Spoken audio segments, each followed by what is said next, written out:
All right, good evening and welcome to the Thursday, June 6, 2024 Scarborough Board of Education meeting. Can we have the attendance, please? Sure. Ms. Castellanos, Here. Mr. Kelleher, Present. Ms. Leong, Here. Ms. Lindstrom, Here. Ms. Tarpinian, She will be late. Ms. Trapani Huff. Here. Mr. Shumway. Here. And Ms. Leisure. Here. Perfect, thank you. Would everyone please join me for the Pledge of Allegiance? I pledge allegiance To the flag of the United States of America and to the republic for which it stands, one nation, under God, indivisible, with liberty and justice for all. Perfect, thank you. Agenda item 4.0 is the approval of the May 5th, 2024 and May 16th, 2024 business meeting minutes. If there's no objection, we will approve them as presented. All right, hearing that. Agenda item 5.0 are adjustments to the agenda. I have a few adjustments. The first is I would like to add a new agenda item 13.0, which is the Spotlight Award. And everything below would change. And I would also like to remove both agenda item 16, the executive session, 16.1, 16.2. And also remove item number 17, which is the ratification of the, I'm sorry. Keeping that first.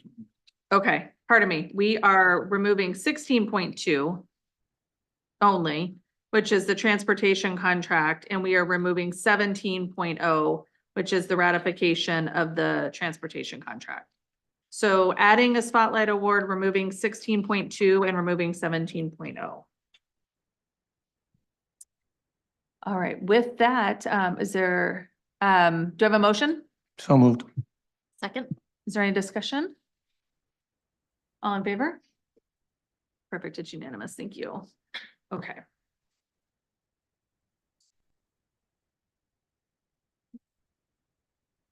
All right, agenda item 6.0 is the new high school travel information. Stephen Translito, the high school advisor. Okay. We'll come back. We'll come back to that. Agenda item 7.0 is the superintendent's report. So Jeff, we'll turn it over to you. All right. So I just wanted to share, I think what has become my favorite tradition potentially in Scarborough Public Schools. So I think, when did this start? Maybe like, has it been 10 years now we've done this, maybe? Or not quite, or pretty close to 10 years where we've had the seniors in their gowns, caps and gowns, stroll, and it's had a couple of iterations, right? And actually much better. Thank you.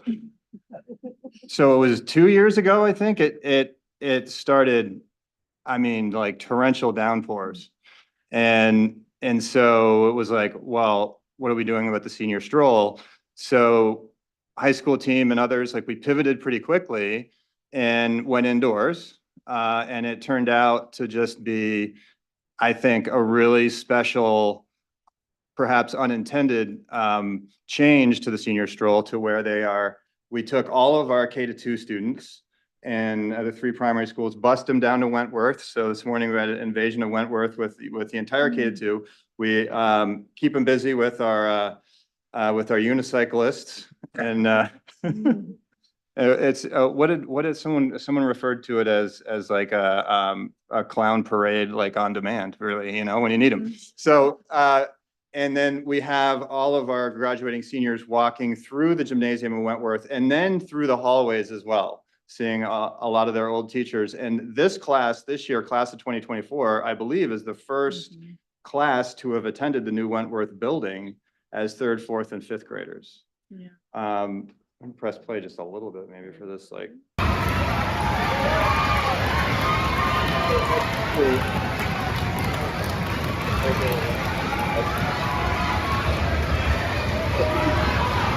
The kids or the teachers or the staff, you know, seeing their graduates from, you know, many years ago. So they go through Wentworth and then do a similar tour through the hallways of the middle school.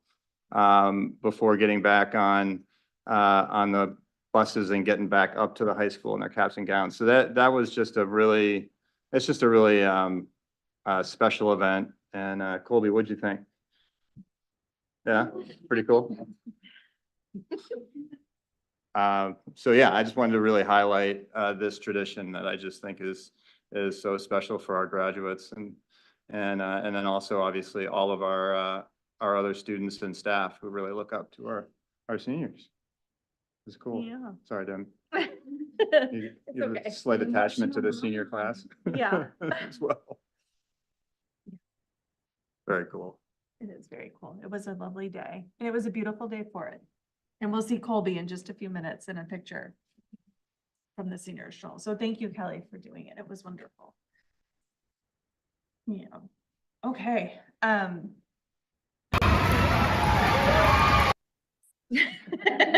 prepped you for your chair report. My apologies. Thank you. Okay, well, I'll talk about the non-emotional things first. So first we have, for the chair, before I get into the vote, I have well, I'll do the vote first. Election day is next week, Tuesday, the 11th. On the ballot are, two things, which the first is our budget, which we'll hear more about later today, when Jenna does the finance report, but also there are two school board seats up for elections. So if you have not participated in early voting, we would really ask you to come on Tuesday to the high school. They'll be open, the polls will be open all day. We would really appreciate the support for a yes vote. Second thing, before we go to that one, there is the MS, it seems crazy that we're at this time of the year already, but the MSBA's delegate assembly is coming up in October. And we need a volunteer to act as the delegate for Scarborough. So as a reminder, is what the assembly is the MSBA, it's their opportunity to bring forward a proposed constitution and any bylaw changes they're thinking of. And the representatives from around the state meet and they discuss the proposed constitution, the proposed bylaws, any changes. And the delegates are responsible for representing the different areas. So what is required is for somebody to attend the delegate assembly, which is October 19th, a Saturday. It's virtual again this year. In addition to that, there is a meeting on September 16th that you would attend, and that is to get you familiar with the proposed resolutions, what they're going to, what you're going to see, get familiar with it, discuss what it means. And then after the volunteer attends that September meeting, you would come forth at the board meeting on October 3rd, our regularly scheduled board meeting, and discuss the proposals and what it might, what they mean, what they entail, so that the board can then discuss how that may impact Scarborough. And then your job would be to represent us and share our feedback with the delegates at that October 19th assembly. All right, so is there anybody interested in volunteering? I think the new person that's taking Leanne's seat, I think they're very interested. That's what I heard. It's all over social media. Well, fortunately for her, Freyla has graciously volunteered. Thank you, Freyla. All right. Okay, now we can go on to the next one. We have three pretty big goodbyes tonight. So Jeff, Leanne, and Colby. So first we'll talk about Jeff. And Jeff is not quite done here in Scarborough, but this is his last meeting with us. So I think for me, when I think about your time here and how you've impacted Scarborough in the time you've been here, I think everybody would say we're really grateful for all you've done, your leadership, your support. You really have, I feel like I say this a lot to you privately, and this I want to say publicly.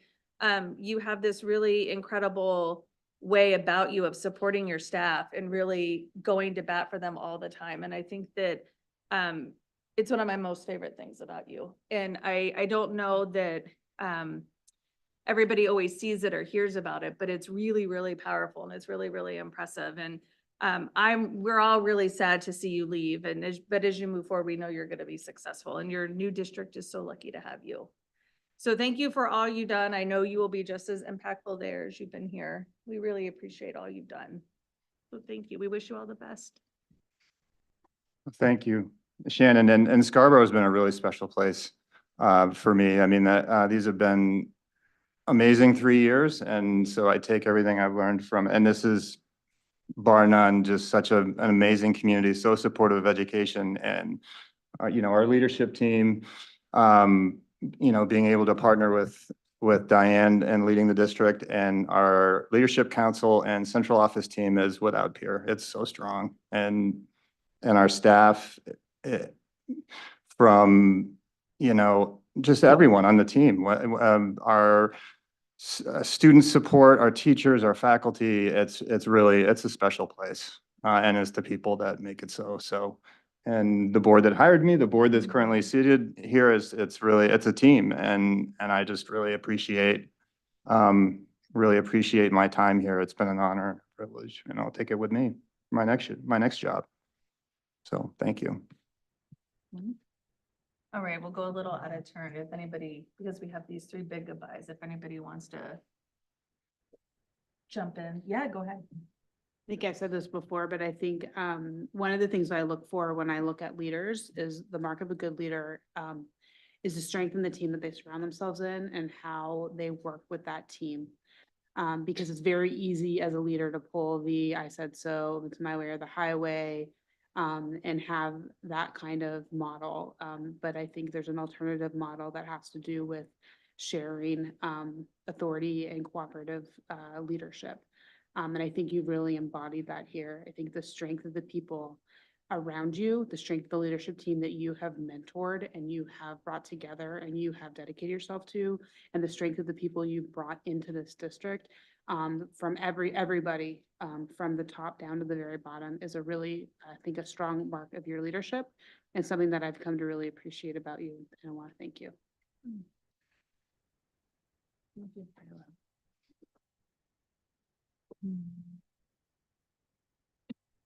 All right.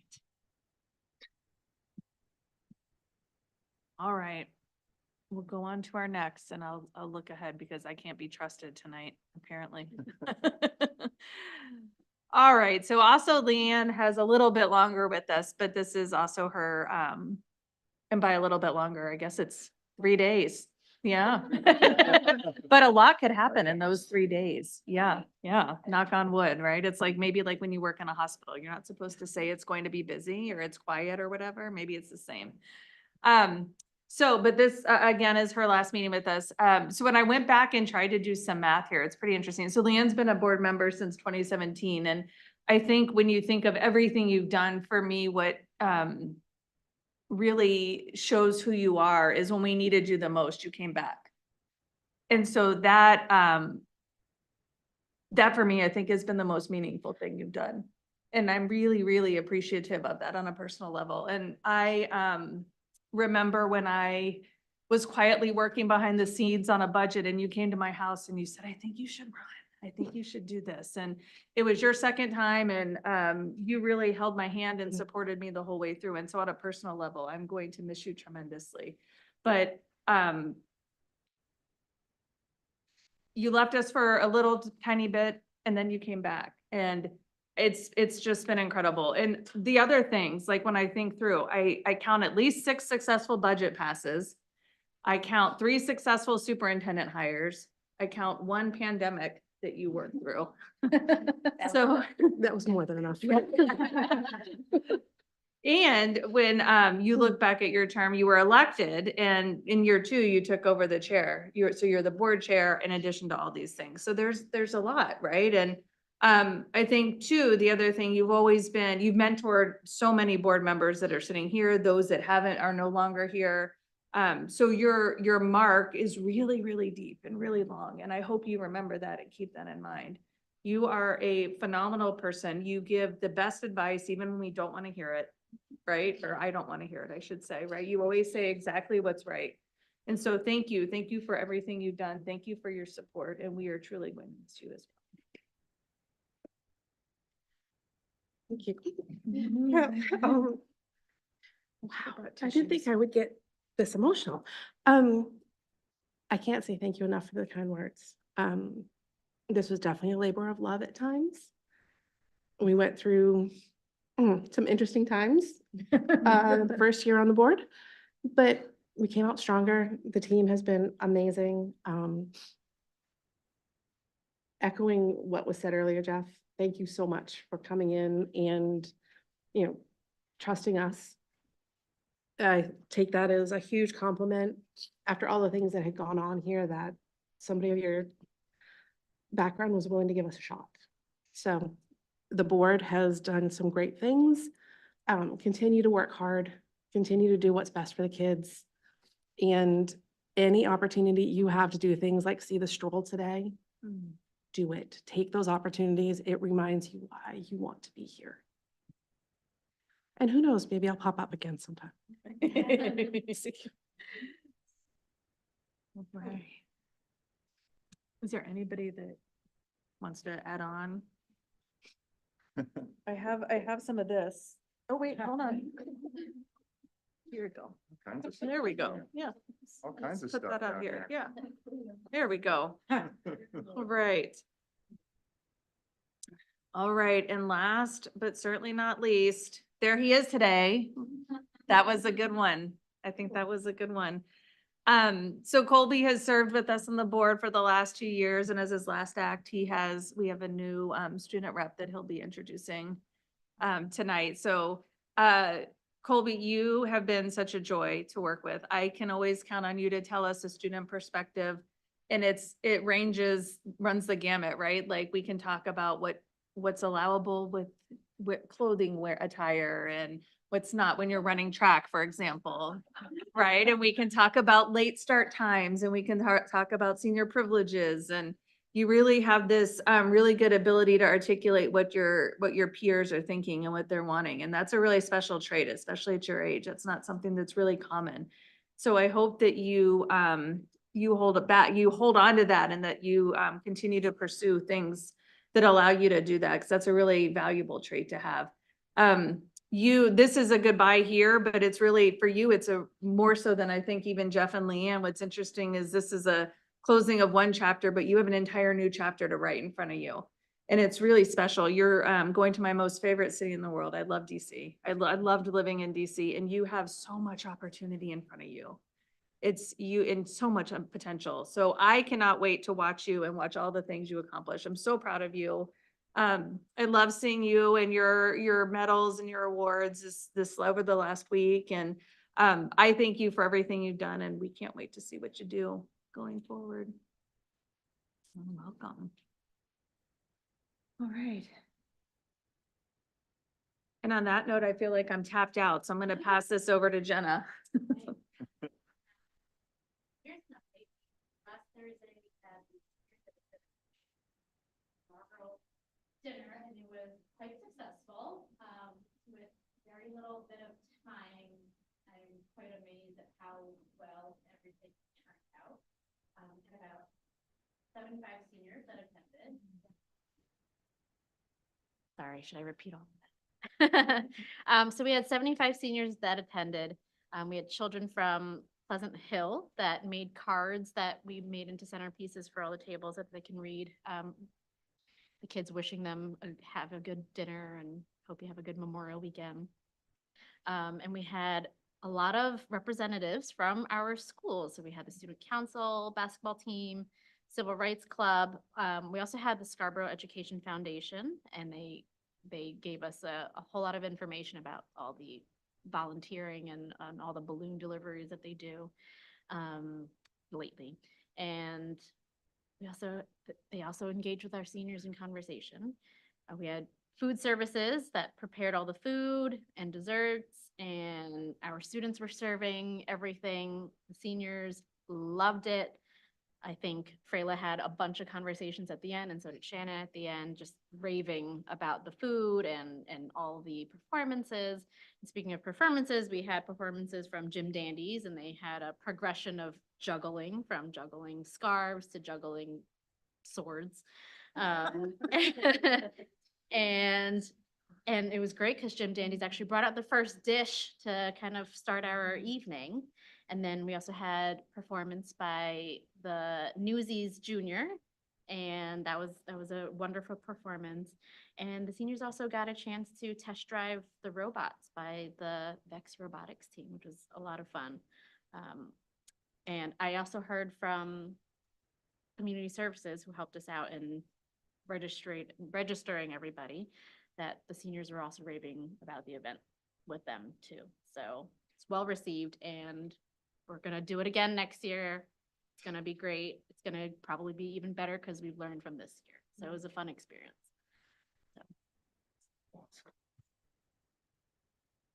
Perfect. Thank you, Jenna. This is a perfect report.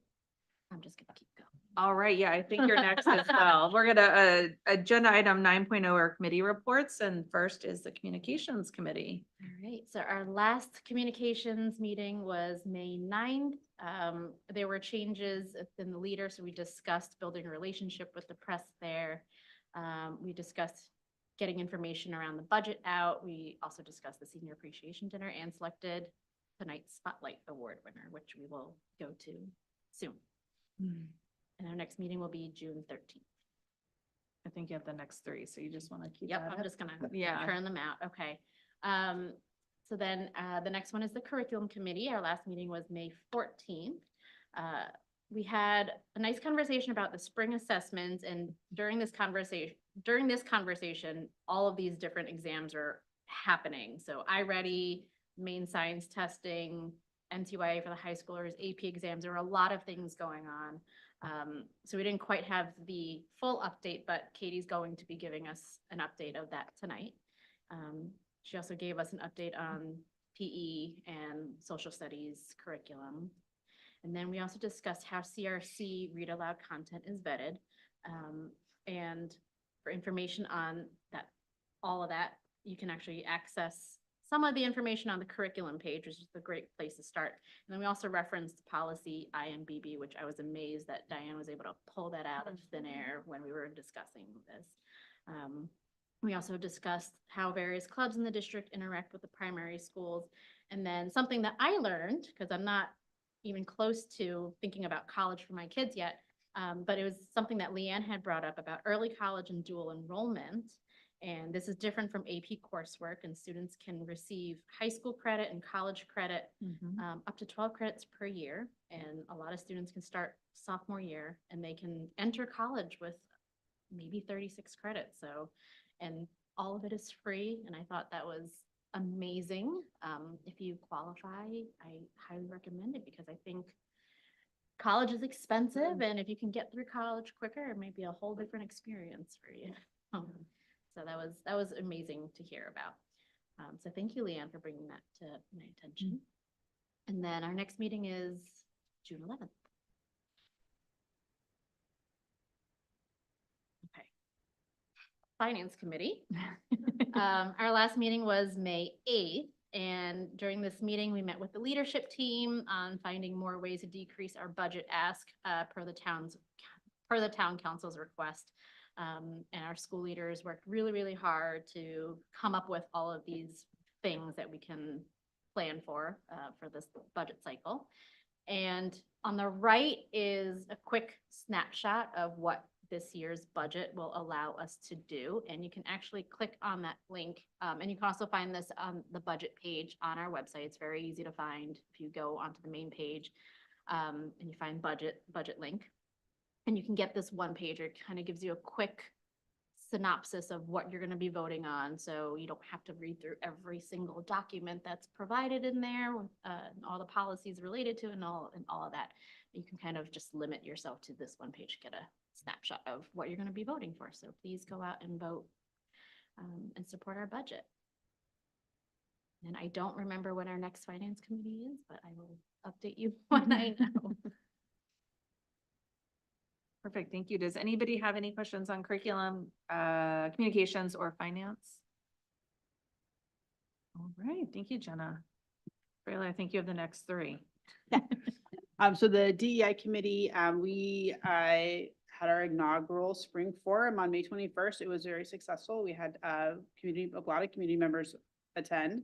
And there's some pictures that I loved from the event. Our next meeting is June 11th from 6 to 7:30. I want to say a special thank you to our chairs, Nicole Scott and Kaylee, for leading us in that forum. There will be a report, I think, next meeting from the DI committee per the charge that they're supposed to report out in June from this. So stay tuned for that. And then I like also say a thank you to Kelly Crosby for the use of Wentworth in one of the presentations, Cece Knappy and Catherine Newell. All three presented on our deep dive topics for the forum, which they did a lot of extra work that was not, it was sort of extra credit in terms of the topics that they have researched and presented to the DI committee and then presented again to that forum. And I look forward to their presentations next meeting. I think that was really good, but they put a lot of work into this evening to make it successful, and people were happy. They got some volunteers for the committee, so all over it was good. Rolling. All right, negotiations committee, obviously, we're having executive session later, so things are rolling. They're ongoing. Both the SEA is showing up, and our committees are working hard, meeting regularly. I think we had a meeting today. We're scheduled for another meeting next week, and all three contracts are on the move. So all good, things are on go. Obviously, I have to keep it vague by law. But things are good. And then moving to questions about negotiations committee, save it for executive session. That's why we're breaking. And then moving to the policy committee, we are continuing our work on the facilities naming and then preparing for the first and second reading. It's a second reading today of these policies that'll come up later. Our next meeting is in July, which I misspelled on the slide.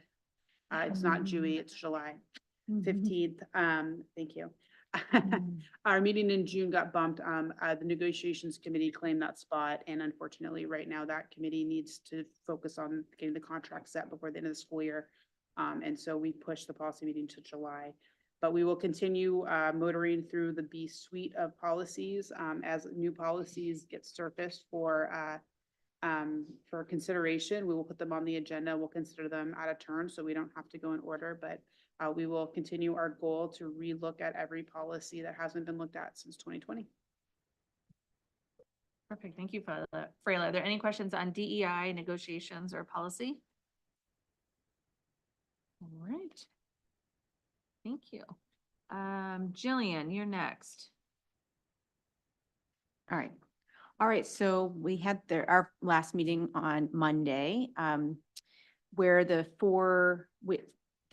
over the last several weeks, the committee has broken up into 4 subcommittees based around what the solution for a school project they would support, and developed some ideas and gave a final presentation on Monday. There was a little bit of a voting. They had stickers and they went around and chose their first and second choice for projects so that we could get a sense over what the overall committee supported. It was pretty divided, wouldn't you say? I mean, it was spread out, not divided, but there wasn't one particular thing that stood out, but there were 4 schools. There's a 4-school option for K-2 schools with a middle school addition. There was the 3 K1s, a 2, 3, and then 4, 5, 6 at Wentworth, correct? It was a Yeah, 2, 4, 3. 5, 6. So a Yeah. new 2, 3 school, like a consolidated 2, 3 school. And then there were renovating the 3 schools with like this modular system. And then a consolidated school for K3, revisited from last year's proposal. They will be coming together on Monday to discuss the final report, which will be presented to us on 6/27. The town council will be here as well, and I believe we will also be hearing from the survey company at the same time. So that will be a big meeting. Certainly lots of interesting tidbits, so stay tuned. Next meeting is Monday. Thank you. All right, any questions on the building committee? All right. Any liaison reports? I was not at the DEMT meeting. I had another engagement. I don't know, Jeff and Diane, if there's anything from that meeting that you wanted to that stood out in particular. I think the only thing that I would say is, our group met at the Public Safety Building. We do that once a year so that we can, see the spot where if there was a need, for us to come together for an emergency, it gives the members of the district emergency management team a firsthand view of, what that would look like. Not that they would be there, but that would be where all central, work would be happening. We also talked about our district emergency management plans and the great work that was done last summer to really shore up all of the plans. And we will be revisiting those this summer. And those now include an off-site location in the case that we had to all evacuate from municipal campus. That was a hole that we were working to fill. And I think is something that the district has been exploring since I got here and before then. So for at least the last 7 years. And so it was great to kind of tie a bow on that and feel like we really have very solid plans in place. Very good. Very good, thank you. Mhm. Are there any other liaison reports? All right. We will move on to the student reports. I have some pictures there. I don't know if they just came in late, but on last Wednesday, the high school chorus and the middle school chorus had their spring concert. And several different songs were performed, such as Oceans and Stars from the high school and Brahms' Requiem, which was a German song, also by the high school. And I forgot the song the middle school sang, but it was very good. And in addition, the seniors also had a pretty emotional performance of the song Landslide by Fleetwood Mac. I'm sure a lot of tears from everyone involved there. And then in addition, on Saturday, the Scarborough girls track team won states again. They beat out Bangor pretty comfortably. They scored 101 points and Bangor scored 86.5. Were several state champions on the girls team, and it was impressive to see. And the boys got 7th, but I think first is a little better, but we worked hard too. Yeah. But yeah. So, yeah. That's all I have for this. But do I introduce? Yeah, Abby? go ahead. So we came to the decision that Abby Risquina will be the next student rep for the class of 2026. She's extremely well qualified. She was on the student council and she participates in soccer and track. And I think she'll do a great job in the role. And I'm looking forward to see how good she does in the next few years. So, yeah. She speak or I don't know. Yes, All of right, course you wanna- you can. You want to speak? Thank you, Sophie. I'm very excited to be a part of this council. And so I can input the students and try to be a good voice. Welcome, that's awesome.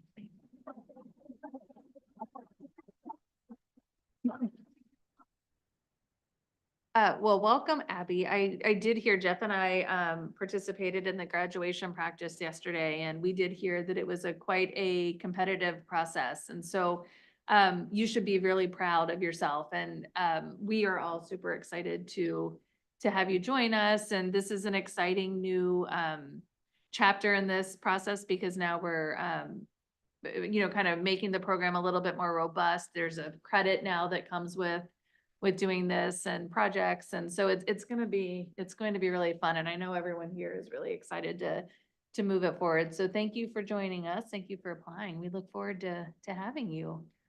And Grace, you'll move up to the senior role. All right. Any questions or comments for Colby? All right. Grace. So Eight Corners had their field day last week. And there are some ponies that visited Blue Point, as you can see in one of the pictures. Pretty cool. And the FLS class went to the Special Olympics on May 30th, which was fun. Wentworth had a 5th grade celebration and a 5th grade band concert. And Wentworth concluded its first ever geography bee. I didn't. Oh, yeah. Oh, I think that's from a while ago. Okay. Yeah, Yeah, okay. So that's all. That is awesome. That was on my slide. too. Oh, Yeah. It's not about it. I deleted it, but it was about geography. All right, any questions for Grace? You can tell her. Brownie points for including my daughter in a slide. She's adorable. Is she petting a horse? No, she's climbing through that tunnel. That's Joey. Oh. That's my daughter. Savvy. Yes. That's awesome. On the move. All right. All right, Mr. Translito is here, I believe, right? Okay, so we are going to go back to the new high school travel information. So if you would like to come up and join us, we would love to have you. Yeah, so thanks for having me here tonight. You are very prompt with your business. I was like 8 minutes late and I was hitting the gas on Route 1, hoping to get here on time. And so thank you for putting me at the front of the agenda and I apologize for being late. So, but real quickly, I just want to say thank you to Jeff and thank you to Leanne and to Colby. And best wishes in your next chapters. I spent 18 years in Washington myself and taught at Langley High in McLean, Virginia for 15 years. So I know Washington very well. And I know AU, so Colby's off to a great adventure. And Diane, just briefly, if I may speak for the high school, people are very enthusiastic about your leadership as the new superintendent. So thank you so much. Yeah. So I'm here tonight just to briefly inform the board about student travel in 2026. So I know it sounds very far away. I've been doing student tours for many years. This is like my 13th year with EF Tours. Pat Reagan is here from Wentworth, who just came back from the Galapagos and Ecuador, including Quito, and was a chaperone from, as you know, from Wentworth School.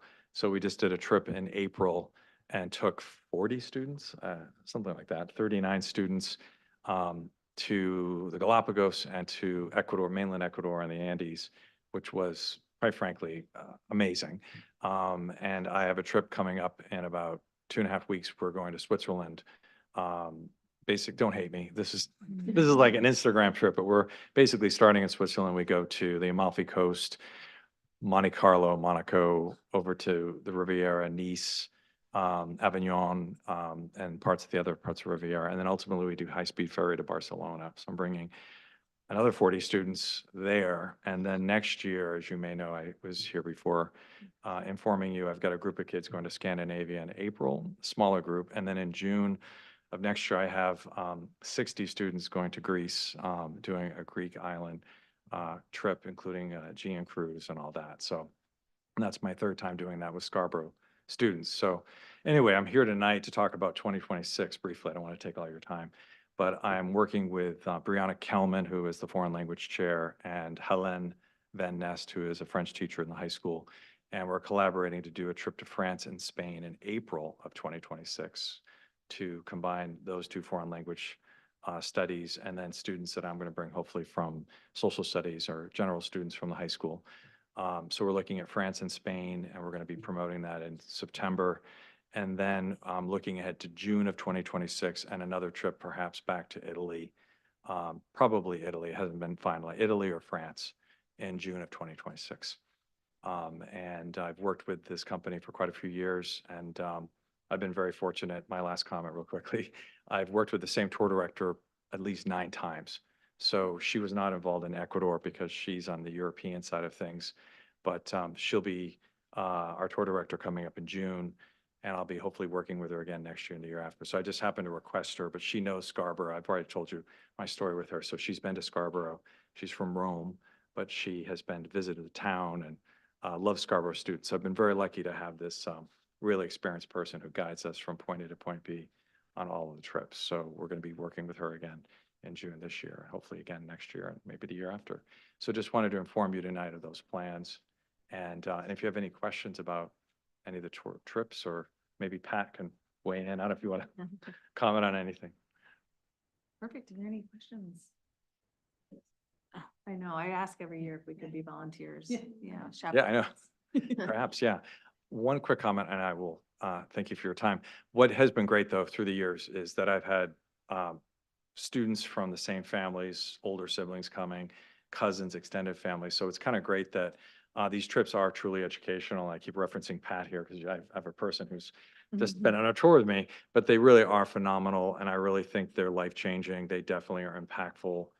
The Galapagos experience was just phenomenal, just besides what we learned about in terms of the environmental uniqueness of that archipelago and the wildlife that we encountered, and kids from different grade levels. We had 9th through 12th graders on that tour, but just everybody kind of went home feeling like this was truly a life-changing experience. So these trips really are, they're more than just we're going to go to the Riviera or whatever. They really are truly educational. And through my time, real quickly, I've taken kids, you know, the Vatican, to the Parthenon, to Houses of Parliament, various places that are world famous. And I really think years later, decades later, I think kids never forget these travel opportunities. So I feel very fortunate to do them and to continue doing them with the support of the board. So thank you, and the community. So thank you so much.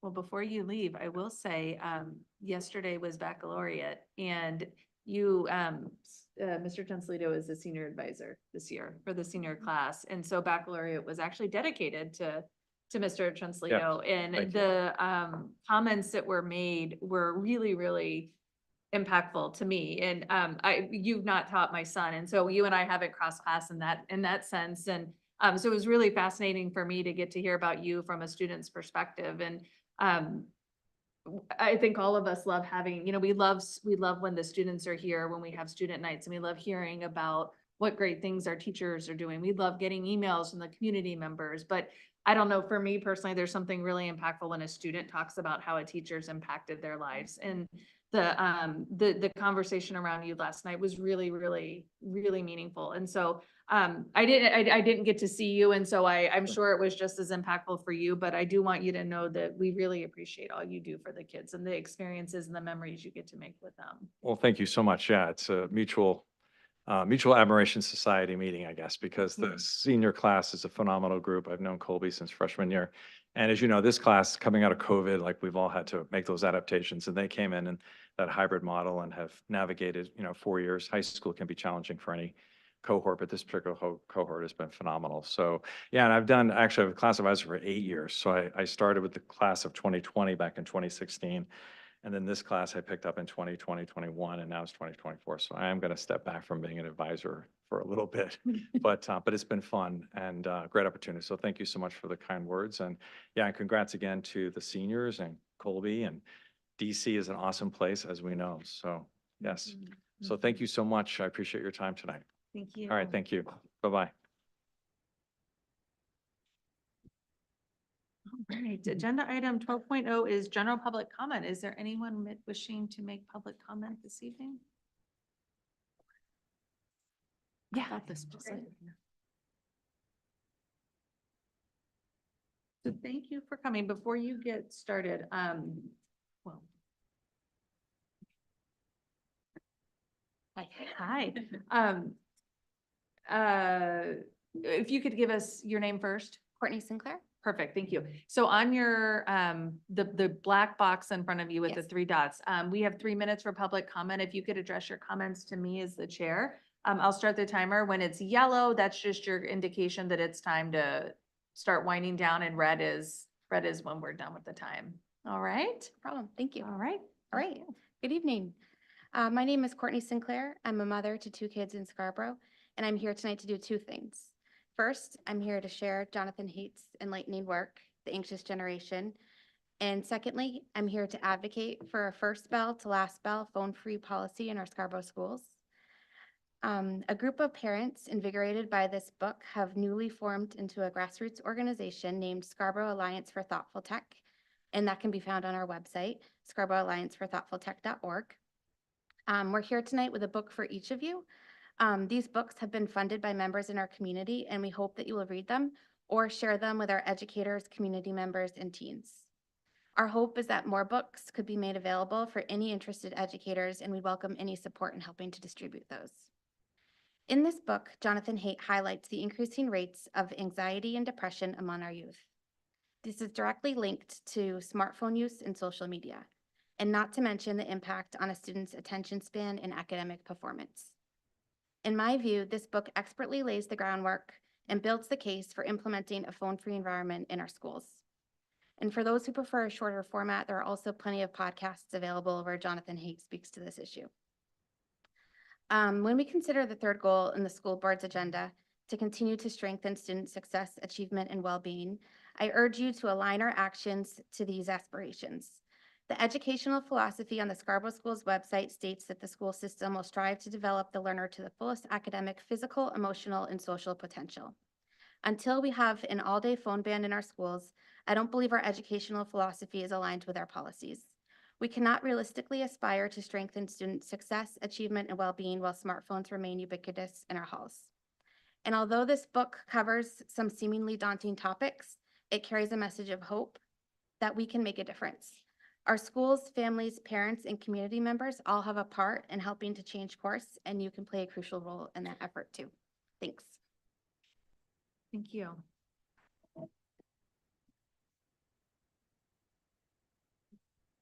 Yeah, yeah. Thank you.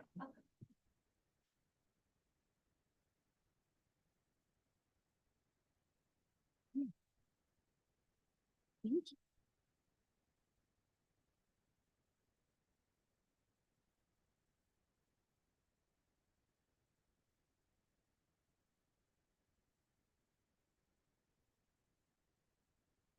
Thank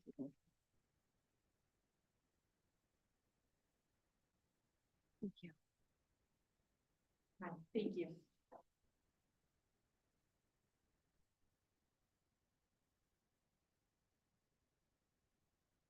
Thank you.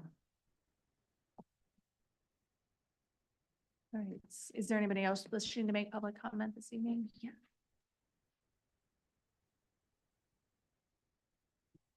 All right, and you share your name with us? first? Kimberly Cooper. Great, thank you, and then same, I'm sure you heard my spiel. Yeah, Perfect. thank you. Thank you. Hi, I appreciate the opportunity to address this highly important issue that's impacting our students' education and well-being. My name is Kim Cooper. I'm a Scarborough resident and a mom of 4 young children. My oldest is entering Wentworth this fall, and I've become involved also with the Scarborough Alliance for Thoughtful Tech, formerly known as the Scarborough Wait Until 8th. Youth and students today are more anxious and distracted than ever. Mental health concerns are rising face-to-face social interactions are dwindling. It is critical that we work together to understand the impact of anxiety on students, drawing insight from Jonathan Haidt's book, The Anxious Generation. To minimize distractions and create an optimal learning environment, it is essential to implement effective phone storage solutions to be used during the school hours. Today, I would like to mention 2 viable options, lockers and Yonder pouches. Providing secure lockers for students to store their phones during school hours will reduce distractions, encourage focus on classroom activities, and promote more face-to-face interactions in our schools. Yonder pouches are designed specifically to lock when closed and can only be unlocked during designated times throughout the day, ensuring students are not distracted by their devices during classes. Both solutions have been successful in various educational settings, helping to create a more focused and engaging learning environment. I urge the board to give serious consideration to addressing the mental health crisis affecting youth in our community. Through the adoption of efficient phone storage solutions, we can enhance the educational experience for our students, foster community and productivity, while also enhancing our mental well-being. Thank you. Thank you.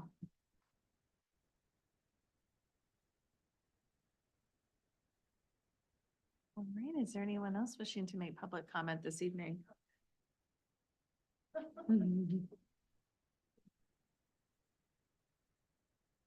welcome.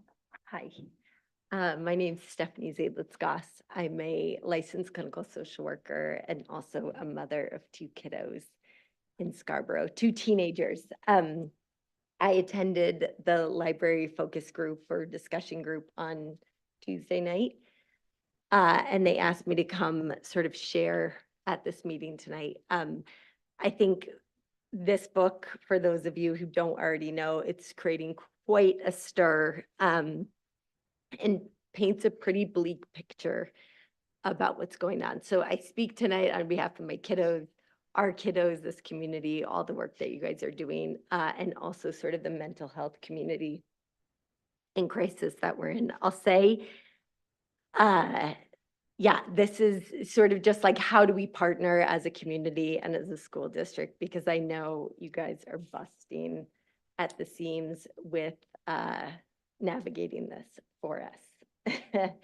And I sort of think the beauty of this book is it's coming with like real sort of correlational data that we have looked at, and we now have proof that this is going south and really correlating with our, sorry about my shaky voice, I'm like really nervous. Yeah. Just the epidemic of anxiety and depression, right? And these staggering rates of suicide and self-harm behaviors. Anyway, I just want to say to sort of like, I think it's just a lovely time for us to sort of join together and figure this out. The school's doing a great job and we can do better. And I know we can do better. And I brought this quote from a teenager wrote, a 15-year-old girl wrote this to Dan Siegel. Dan Siegel wrote the book Brainstorm. He's a neuroscientist, for those of you who don't know Dan Siegel. If every teen in high school, in every country, and every parent and every teacher understood the essence of adolescence, they would realize that they've been looking at things in the wrong way all this time. Instead of looking at teenagers as people with problems, they would see us as people with potential. And I sort of think that's like it, right? It's a problem at our younger kiddos, which in the library the other day, of these 40 families who were there, it was mostly, or the moms and dads that I interacted with was mostly young kiddos. And I just sort of feel like that's the start of it, but you guys are up against the challenge with these big kiddos who already have phones and already have strong habits. So I guess I'm up here to say, like, it's a collective problem now, and parents are desperately needing the help of the community and the school to sort of bridge this gap and figure it out. Yeah, and I think the other point of it is it's like not just about limiting screen time, right? It's about sort of creating self-efficacy and agency for these kiddos outside of like this digital world that we're living in. So I guess that's where I'll leave it. I see the time. Thanks for your time. Thank you.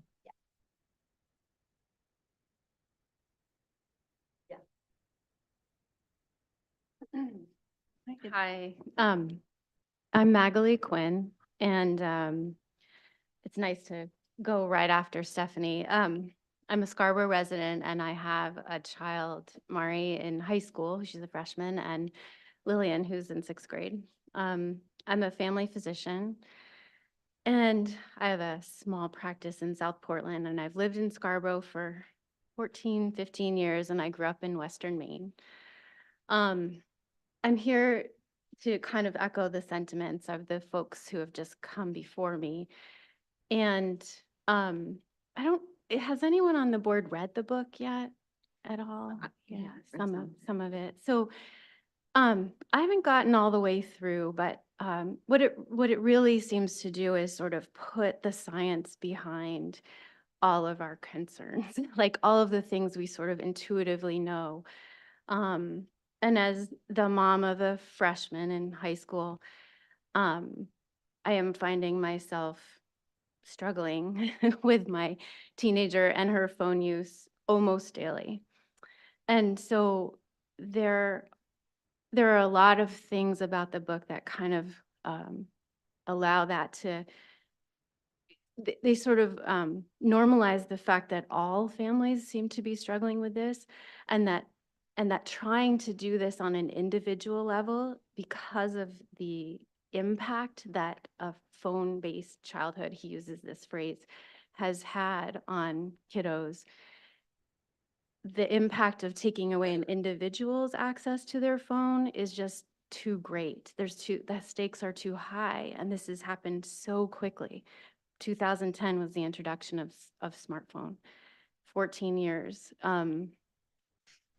So that's why we're trying to really address this from the community standpoint. And we've sent a letter to you, to the principals of all the schools, we really thank you for all the work that you're doing. And we don't want to be like coming in hot, like we know how to do this, because we don't. But we really do want to partner as best we can to implement some of these things that seem to be somewhat evidence-based, in hopes that we can kind of reclaim a sense of normalcy and childhood for our kids, even our older kids. And it's nice that someone else showed up who has a teenager, because a lot of the parents so far have been parents of younger kids. So just really thank you. And I really hope we can move forward together on this. Thank you.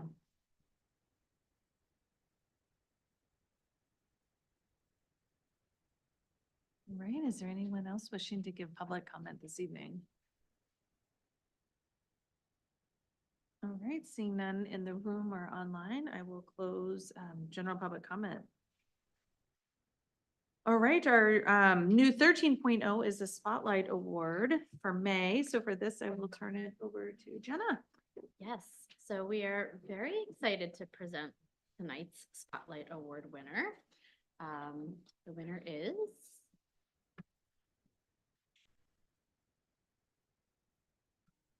Jean Young.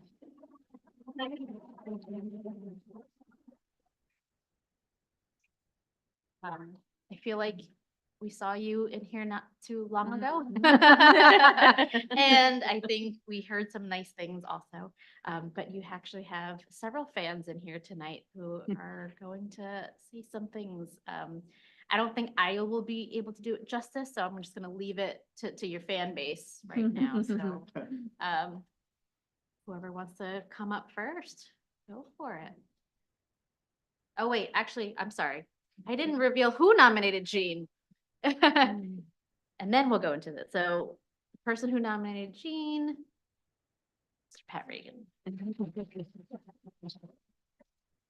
Sorry about that. And now, yes, please go on and say what you got to do.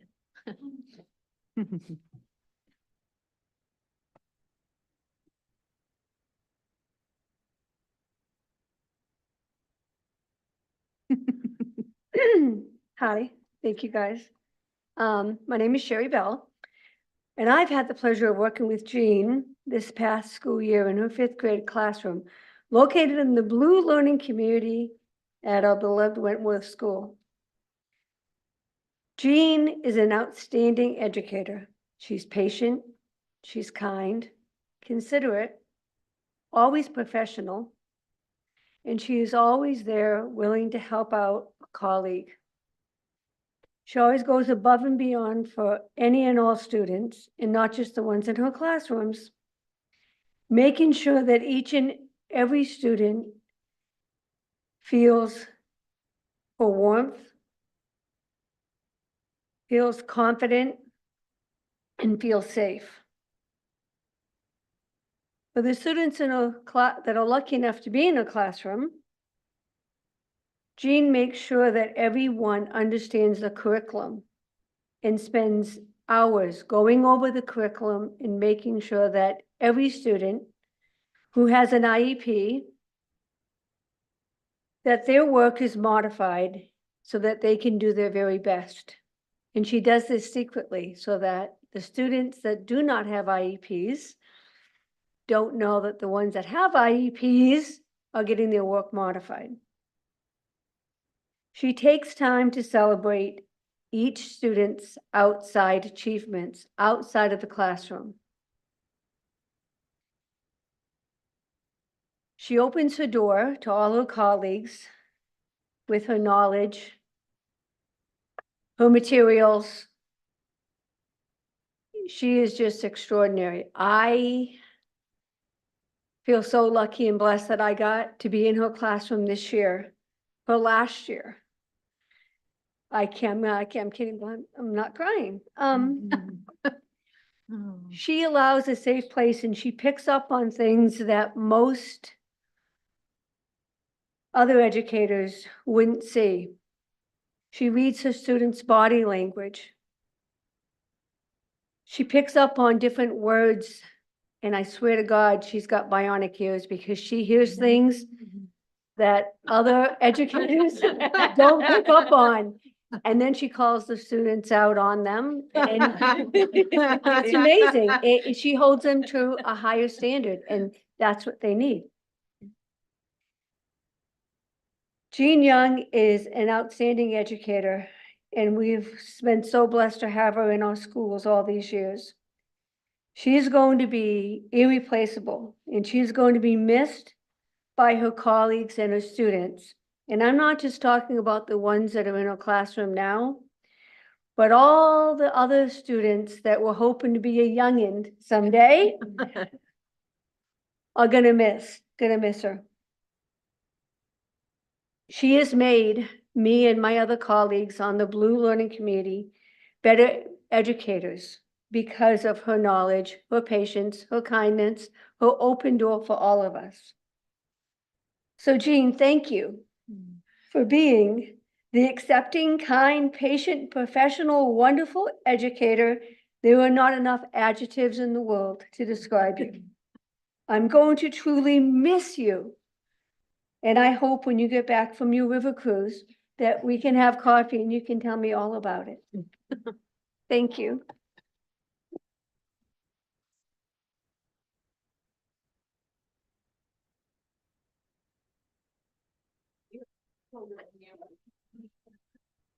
Yeah, I don't know how I top that, but Sherry, also one of the all-time greats, just so helpful and kind. So I'm not surprised that you're here as well. So Jean Young, I had the fortune to be her team teacher 25 years ago. We joined forces and it's been a great ride. She's the type of person who leads in a quiet, unassuming way. She's like a little lesson fairy who comes by and sprinkles a little magic everywhere. You know, some might think, you know, this is the last year she could hit cruise control and just kind of chill out. But typically she's there for an hour and a half or so, getting things ready. She's dedicated, hardworking, does many, many different things to make everybody feel warm and kind and all that good stuff. And I think I've written a poem here. Jean is classy and smooth and never on the run. She's creative, soft-spoken, and oh so much fun. She can hacky sack with the best. I've seen it myself. I can attest. She's smooth as butter, sweet as pie. She's a colleague and friend that we cannot deny. Thank you for your hard work and your caring way. But on your journey, I know that you cannot stay. The journey at Wentworth is over for now. Well, not quite yet, but now it's time to take a final bow on what a journey it's been, but don't worry, it won't end. In our heart and mind, it will stay there for another day. Move forward on your journey today and come back and visit another day. Then I'll say, no way will I forget today of the times gone, but never far away. And I'll leave you with a little quote. So Jean will certainly be missed, but like her cool tattoos she made an indelible mark on everyone with her kindness and care that will never be forgotten or washed away. Clouds come floating into life, no longer to carry rain or usher storm, but to add color to the sunset and sky. Thank you, Jean.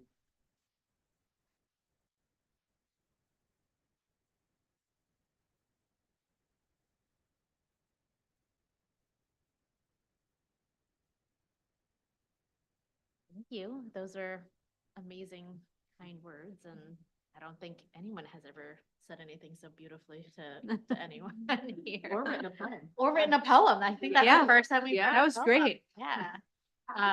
So congratulations, Jean. I don't know if you wanted to say anything, Jean, before we present you with your award. I'll say that teaching is hard. And it's not a job that you can do unless you love it. And I have loved it. It's also not a job that you can do without the support of colleagues and friends. Help with lessons, help when you're just having a bad day. So I thank you guys. I have been very fortunate to have taught in just such a wonderful environment for 25 years, and thank you. Thank you. You don't mind coming up and taking a photo with us while we give you this?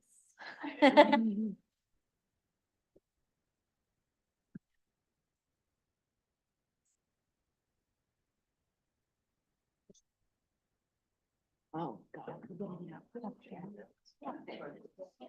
All right, come on.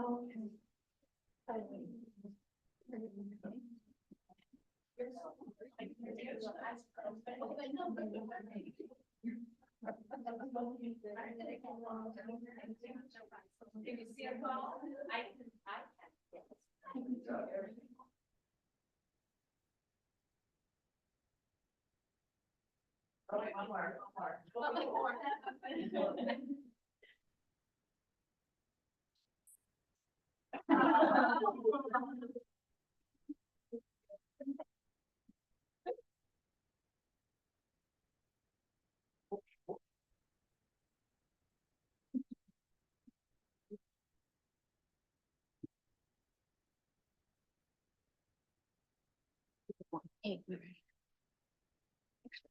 I don't know. I missed the name. I'm just gonna show them. Thank you. So we do have a spotlight update also. It was actually really nice. We got an email from a teacher who actually nominated someone last year at this time. And it was nice to hear. So I'm gonna read out what she wrote. And this is also a reason why we love doing these spotlight awards too, because it's we get a little insight of everybody and you know, this is why we do it. It's genuine. All right, so this is from Stephanie Leonhardt. So she wrote to us last week. I'm not sure how often you receive updates about Spotlight winners, but I wanted to share a heartwarming update with you.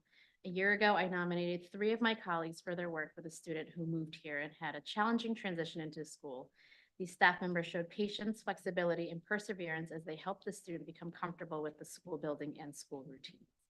Fast forward a year later, and our special ed team has been brainstorming how to make the transition to middle school as seamless as possible. Over the past couple of months, most of our efforts have failed as we've tried to get the student to become comfortable with the middle school.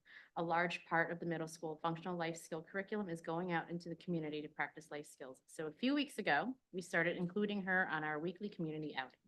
This past week, she broke so many barriers as she rode the school bus to somewhere other than swimming, attended the community outing with middle school peers, and walked right into the middle school building when we returned to the school.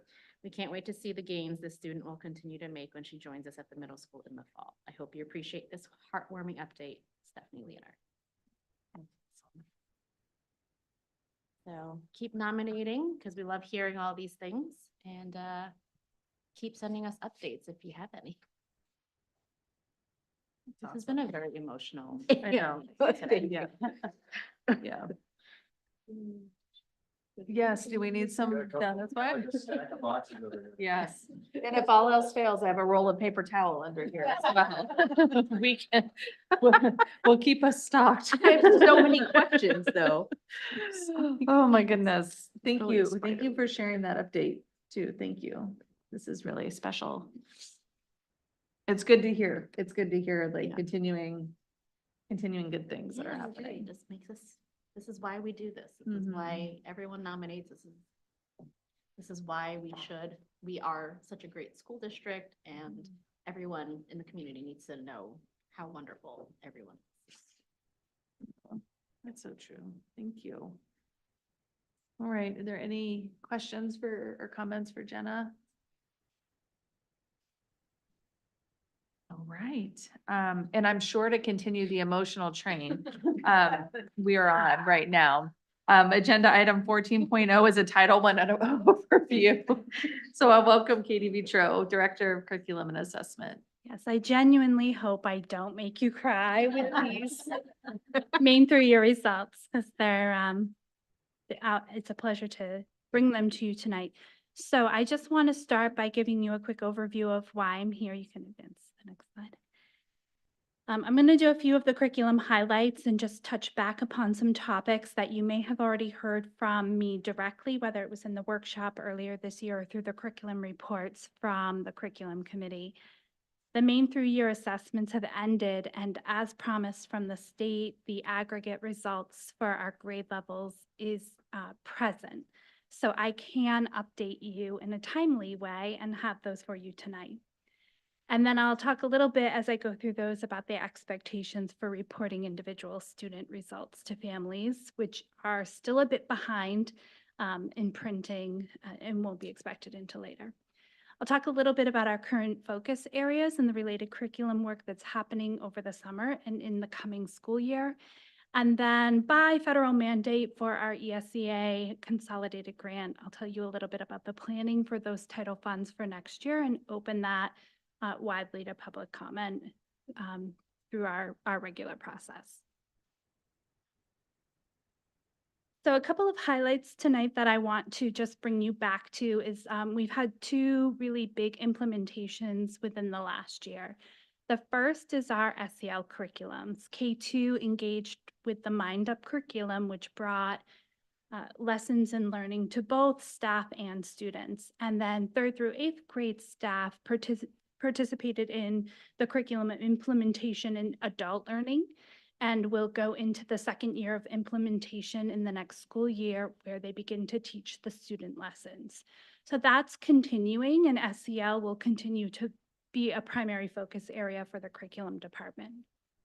Along with that, we've also continued implementation and use of performance matters. That's really increased a lot lately as we've cleaned up the system to house our data. And we're working on taking steps to really utilizing that data at all levels, administrative staff in the classroom, to allow educators and the administrators to make data-informed decisions. One highlight I wanted to bring you today, I'm going to test my eyesight here because I don't have it in front of me, but the Maine Outdoor Learning Initiative pilot took place during Q4 with Team Rain in the 7th grade. Today was their Maine Outdoor Learning Initiative showcase, which was incredible to watch. They invited the public in, so there were lots of family members there, as well as staff and administrators, to see the kids' outdoor learning proposals. And I was able to make it around to about 10 in the hour that I was there, and was incredibly struck by how poised they were in their presentations. Some were physical presentations with the trifold posters, others were slideshows, but they were all very thoughtful. So I encourage you, if you have a moment, to reach out to the Team Rain teachers, Amy Johnston, Carrie Bracey, and Brian Lamont. If you'd like to see some of those, I'm sure they can share them, and I'll encourage them to share with you. What I was able to get was a quote from Kaylin Garapi, one of the members of the team. The 7th grader wrote, "This year I have learned," I'm going to preface this for a second. All of the students did an open reflection on their experience with this initiative. And Kaylin wrote, "This year I have learned with the help of my teachers and peers that learning outdoors helps me and other students to bring out our full academic abilities. A message that I think all teachers should hear is that outdoors doesn't always have to be used for recess or a break. Learning outside is important because students are able to get their hands dirty and do work that will be affecting them in the future." And that was a common theme if you were able to talk with the students. They all reflected on how the curriculum related specifically to the outdoor work. So I talked with Audrey about how she had proposed that they build a deck into one of the retention ponds because they weren't able to take water samples from the pond to test for cell membranes and bacteria. And so she wanted to create greater access to that pond in order to apply science sampling. Another student talked about how they wanted to improve the space for meetings so that collaborative projects could be done outside and not just in the classroom. So there are lots of great proposals, and that was 2 of only about 50 proposals. Next slide.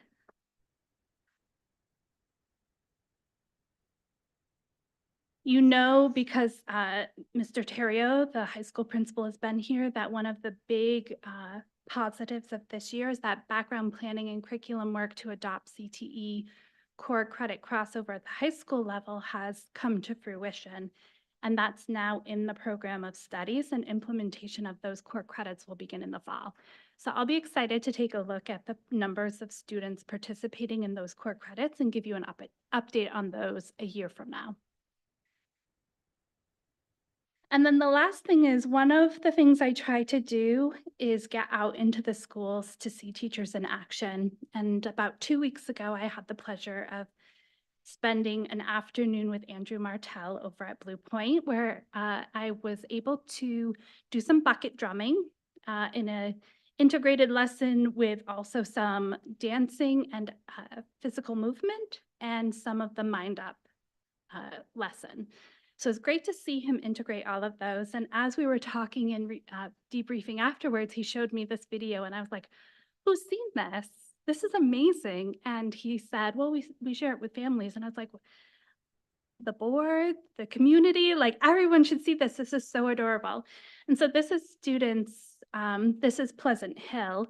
One of the things they do for an integrated project between art and music is they create sock puppets. And then in music class, they create the sock puppets with Miss Chappell's in art. And then Mr. Martell uses them for some song and movement in music. So they work collaboratively on this project. So just a snippet set up for us.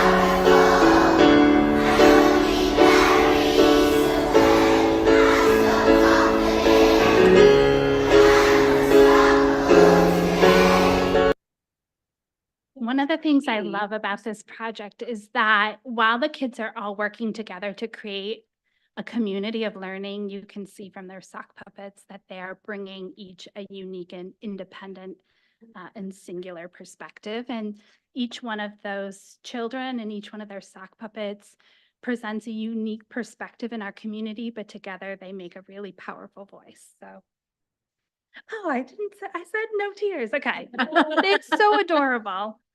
Okay, the next slide. So now we'll get into some of the like nitty gritty. So I wanted to show you the incredible gains we're making at kindergarten, first and second grade through our iReady results. I had given you the fall baseline when I spoke with you at the workshop, and this is the update for their May assessment. So I'm using just the 3-level system within this assessment to show you just a basic overview, which means the green is indicating students who are at grade level. Yellow are students who will be ready to access the curriculum with some support. And then the red, which is a very small amount there, are students who we might provide additional supports to and have a deeper kind of intervention plan for. So you can see that they're quite successful in helping kids make significant gains from the fall to the spring. And that's in reading. And then the same thing has happened in math.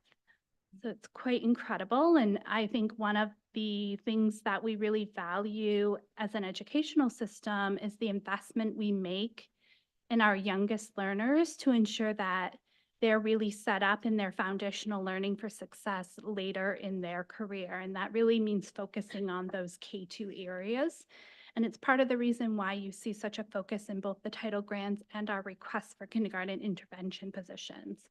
If we can bring kids to grade level very early, research shows they generally stay there in all the years that they advance through the K-12 system. I also wanted to give you a quick look at the Main through year. I do want to give you just a couple of caveats. The first is I want you to remember that this assessment has now only been taken 2 times. So we have something now to compare, which is what I told you at the workshop we would begin to do. But it's only 2 days worth of assessment in the whole 2 years of learning that have happened in the past 2 years. The other thing I want to just point out is that the 2024 scores, while I'm able to show them to you now, I do know the state is in a bit of cleanup, and what that means is that they often have to go into the system and make some slight adjustments in the actual rostering based on, say, exemptions from the tests for various reasons, or even students who may have moved within the period of the test taking, and attribute their scores to the right schools. So some of the 2024 scores are just shy or even over 100% as they're making those adjustments. And I'll get those final scores. I'm expecting them in early July, but this should be very close to where we are. We're talking maybe 1 percentage point if they're off. The other thing I want to point out is that we're looking at grade level expectations here, right? So what we're looking at is how do students do as expected toward their grade level expectations. They're being compared to the standards. And so when you're looking at grade 3, you need to remember that the 2023 grade 3 and the 2024 grade 3 are 2 different cohorts of students. They're not the same. It can be really fun and interesting to look at them from cohort to cohort, and that's the way I've set up the workshop. So you'll see that view in the workshop. But if you do want to look at that on your own, you can look at grade 3, 2023 and grade 4, 2024, and see that those are the same groups of kids. So these are the reading results for Wentworth.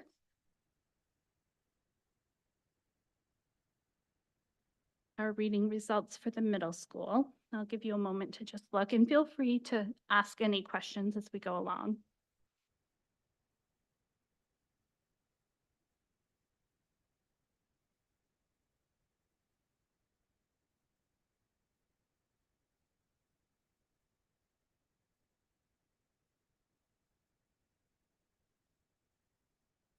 And our high school students. And high school presents a unique challenge in comparative data because it's taken in 10th grade.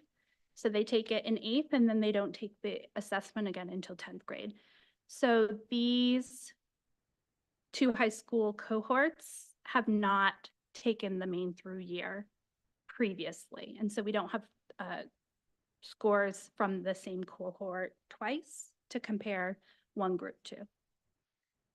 But it does show us how they're doing overall. One thing I know families really want to consider and see is how is Scarborough doing compared to other students in the state of Maine. And one thing that they do provide is the median score for the state and then the median score for Scarborough. And so these are our median reading scores. 1500 is the level at which a student is considered at expectation for proficiency.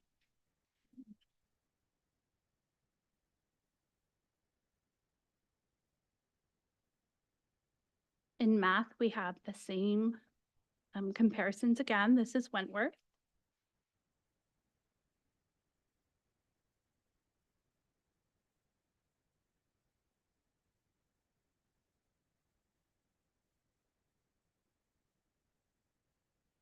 We have the middle school. We did talk briefly at the workshop about grade 8, which is the one area in which we are not meeting at state expectation. And I'll talk a bit about that a bit more when we get to the summative comparison. And then we have the high school.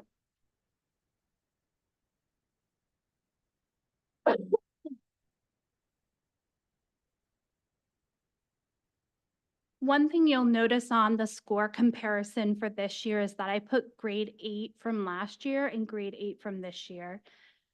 As I was filling them in, I was taking a look at how the scores correlated overall. And generally speaking, if we went up a point, the state went up a point. If we went down a point, the state went down a point. The margin between our score and the state score generally remained the same. But what was interesting was grade 8. Last year, our median score was a 1497, while the state's was a 1496. And so we were performing just slightly better. This year, our score went up, the median score increased to a 1498. Keep in mind, 1500 is the benchmark for at state expectation. So we're 2 points away from that.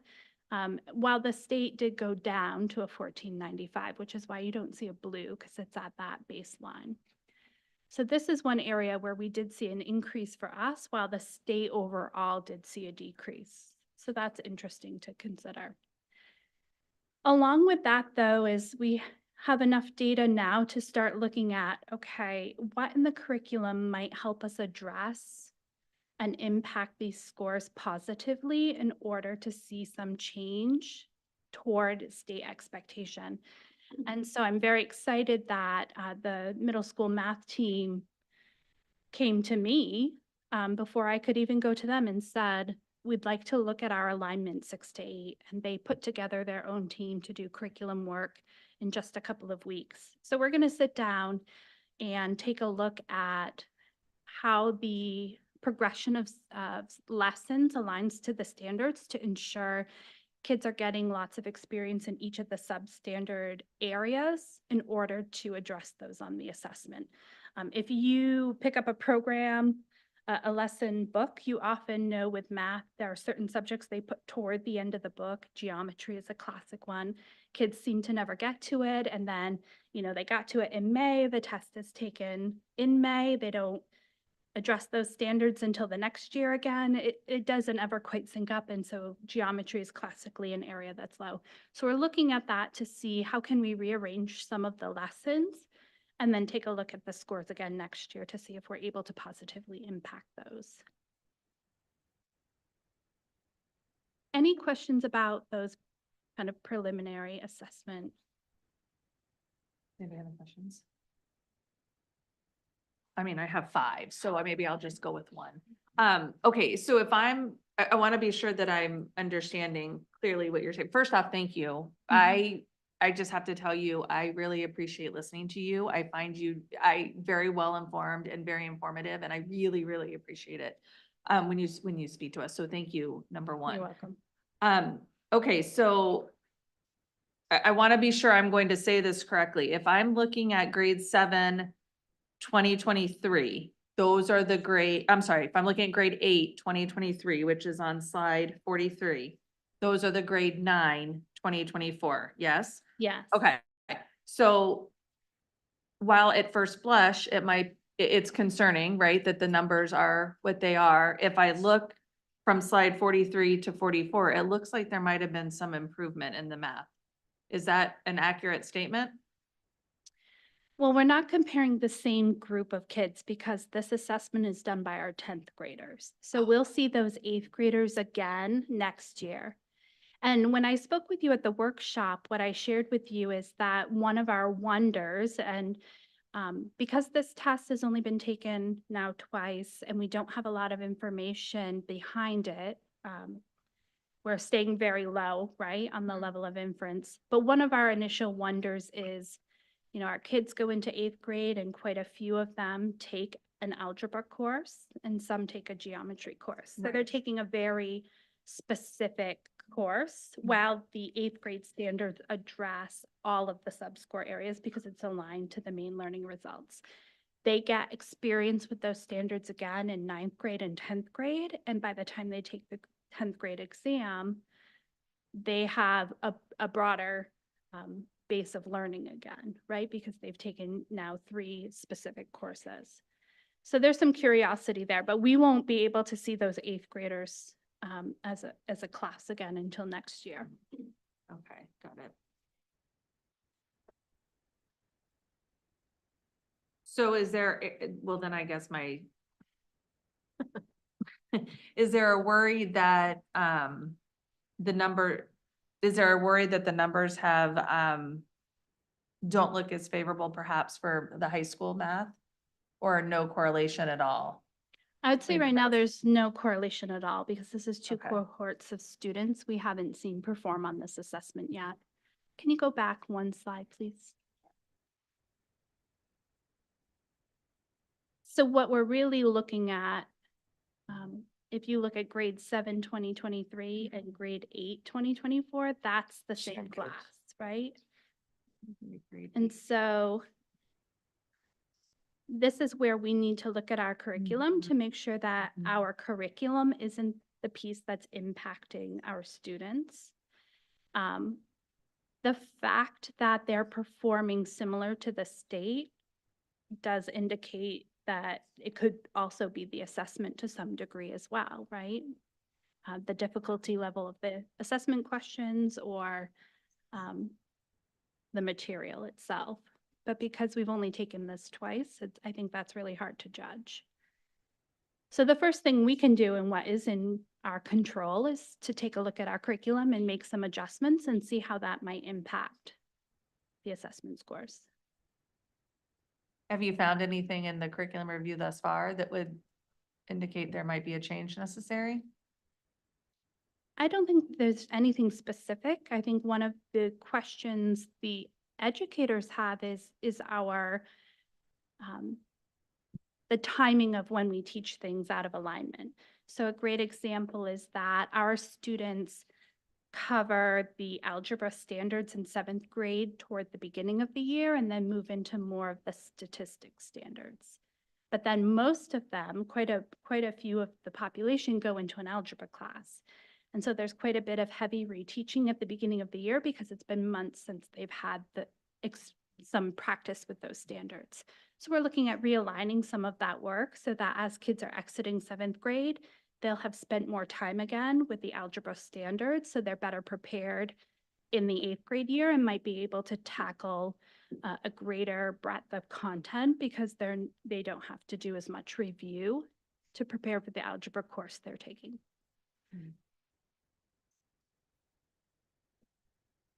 Thank you. Yeah. Feel free to ask more questions, or you can email me if you Yeah, I'm gonna, so feel. no, there's still more, but I'm gonna keep listening and let them pop in there and I'll get you at the end. How about that? Okay, well, I'm going to move on to the Yeah. ESCA grant information. So one of my duties as the consolidated grant manager is to inform you about where we stand with our title funds. We've received our preliminary allocations and we're disappointed to see that they have diminished quite a bit. So last year we received overall $216,298. And this year our preliminary expectation is $186,383.12. The primary reason for this really is that the state of Maine overall lost funding within the federal allocation. And so that's felt by each and every district. We do receive funding in 3 key areas, which you'll see over the next 3 slides. We receive Title I funding that is the purpose for which is to improve the academic achievement of disadvantaged students. We receive Title II funding, which is around preparation, training, and recruiting of high-quality teachers. It's very focused on professional development, staff development overall, and then Title IV, which is student support and academic enrichment.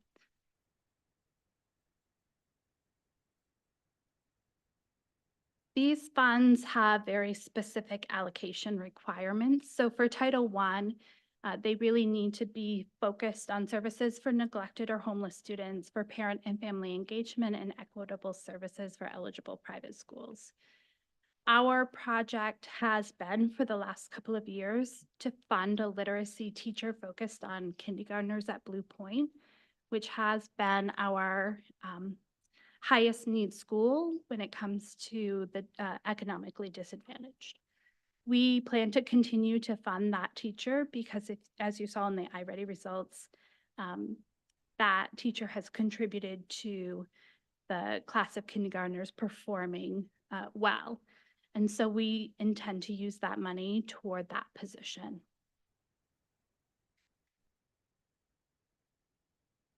For our Title II funds, the staff development has to be allocated for the support of quality and effectiveness of teachers, principals, and other school staff. And our project has funded the K-12 SEL specialist position, with a portion of that position being locally funded. And we'd like to continue with that project as well. That's incredibly important at this time because we still have very specifically the ruler implementation for students, that second piece of the ruler implementation this coming school year. So that work continues to be a primary focus of our district. The last portion of funds is for Title IV, which is around safe and healthy students, well-rounded education, effective use of technology. One of the things we're able to do is transfer all of these funds back into our Title II. That's an allowance, and that's what we do in order to support the K-12 position. So those funds will again be moved over to Title II. So I did mention the 8th grade work around math this summer, but that's not the only work that's happening. We have nearly 24 teams from June to August coming together to work on curriculum work. They're working on SEL, they're working on math, social studies, a lot of literacy work in conjunction with both grade level work and the literacy grant that the state provided to us. One of the things we are looking to do is shift some of the professional development opportunities that we've historically given in the summer to the school year. So one of the things that the coaches are the primary group undertaking this endeavor. They are working to put together a series of really specific and tailored professional development offerings throughout the fall that are related to specific pieces of the curriculum, which will be really exciting to engage in because we're hoping that teachers will find that they can take something really tangible from that professional development and apply it the next day to their classroom. Next steps for curriculum review include the continuation of social studies, health, and PE. Social studies, as you've heard, has been sent back from the legislation to committee for a rewrite. And so we're waiting for those new standards in January of 2025. And while we're waiting for those, we are still moving forward with the review of our social studies programs to look at the overall alignment K-12. And then we're also going to begin the curriculum review of English language arts and of world languages. This summer, I'll work to complete the ESCA consolidated grant application, which is due August 1st. And we'll draft and refine curriculum department goals for the next school year that include an action plan that continue to analyze the data, and we'll return next year at the workshop to give you some progress on that, specifically the curriculum work related to math.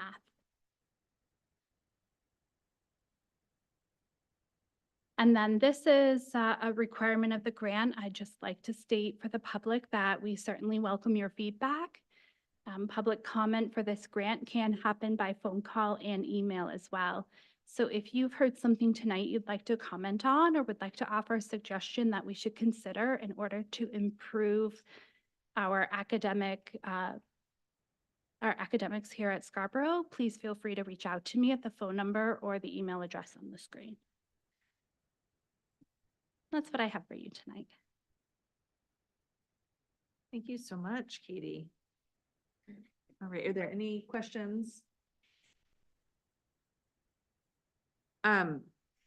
I do want to just say, I would really appreciate hearing about the CTE core credits at the next year when we have a year under our belt and we can kind of see what the impact is. I'm hoping we see more involvement and less stigma around the program as a whole, right? Now that in addition to getting very valuable technical skills under your belt, you have the opportunity to also gain college credit. I think that's really a valuable addition to that program. And so I'm really excited to hear. So thank you for mentioning that. And then just with the Mind Up proposals that you heard from the 8th graders, what is the plan for those? Those are the main outdoor learning initiative proposals. Yeah. So I spoke with the teachers about that today. And one of the things that I really appreciate is that they have thought of this question. So they plan to have those students have opportunities to come back and mentor their students next year who will participate in a similar unit right from the start of the year. So they will share those proposals with the seventh graders in a hope that they might take up the mantle and actually see some of these projects through to fruition. There also provide some opportunities for those students to interact so that they can benefit from the research and the learning that those, what will now be eighth graders, can provide the seventh graders in guiding them toward their own learning and their own proposals. Is there an opportunity for grant funding for them or an opportunity to gain? If we can find it, there's Yeah, like to certainly move it is. forward, like I feel, you know what I mean? Like, is there a way that? Some of the proposals I heard were very attainable, I think, through both fundraising and through a search for support. I've, in previous experiences, undertaken some outdoor learning opportunities that I think any community really is excited to get behind. So an example is when the school I previously worked in revitalized the garden, we found ourselves also with a donation of 6 orchard trees from a group that really wanted to see the garden blossom into a learning space. So I think when we begin talking about this with the community, we'll find a lot of support. I think also Team Rain is moving forward with an interdisciplinary approach next year that really encompasses a lot more outdoor learning. They're working in partnership with UNE and several other local groups to bring a more of a year-long experience. And so I think you'll see a lot more from that group as they become active and are able to begin articulating the goals and mission of that group. Yeah, the only thing that I would love to add to this conversation is I did have the opportunity to go to the Molly Showcase this morning, and it was just incredible. There was just such a buzz in the middle school learning commons to hear all of the students talking with the visitors. And I also had a chance to chat up several students, one of which you quoted there. And so when I saw his name, I was like, oh my goodness, he was one of the people that I talked to. But I think that, you know, all of this work was in part due to a successful grant that we did receive for $42,000. And so that was some really great startup money to, you know, take an idea that was just a seed and to watch it grow. And you know, as I was talking with some of the kids this morning, I, you know, said to them, it's really great that the district could benefit from some funding to get this started. But even more important than the financial aspect of it, I think it is amazing that people at the state level saw the value in the work that was being proposed. That's really what our work is about. And so I think that you know, this team has aligned themselves with lots of community partners already. And the students I talked to themselves had some great ideas about different groups that they felt like they could tap into, whether that be the Scarborough Land Trust or other groups that they've become knowledgeable about through their exploration. And, you know, I think as we think creatively about how to fund some of the projects that we have, ideas for, this is a spot where, you know, the Scarborough Education Foundation has been so generous in funding some of these innovative ideas. So, you know, again, I think we have to just look at this from that perspective of it takes a whole village, right? And what is that opportunity for the school to partner with the greater community? It's really exciting. And the kids were just beaming, all of them today. That's really awesome. Thank you. All right, any other questions? All right, thank you so much, Katie. We appreciate this update.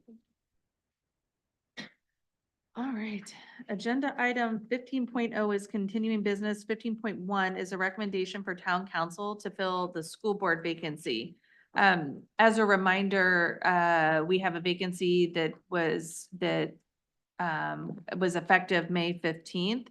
It does put us, just as a little bit of a refresher, it does put us in a situation calendar wise where we're within the 30 days of the next election, which is, these are my words, it's like a blackout period where you can't hold a special election because we're within that time frame.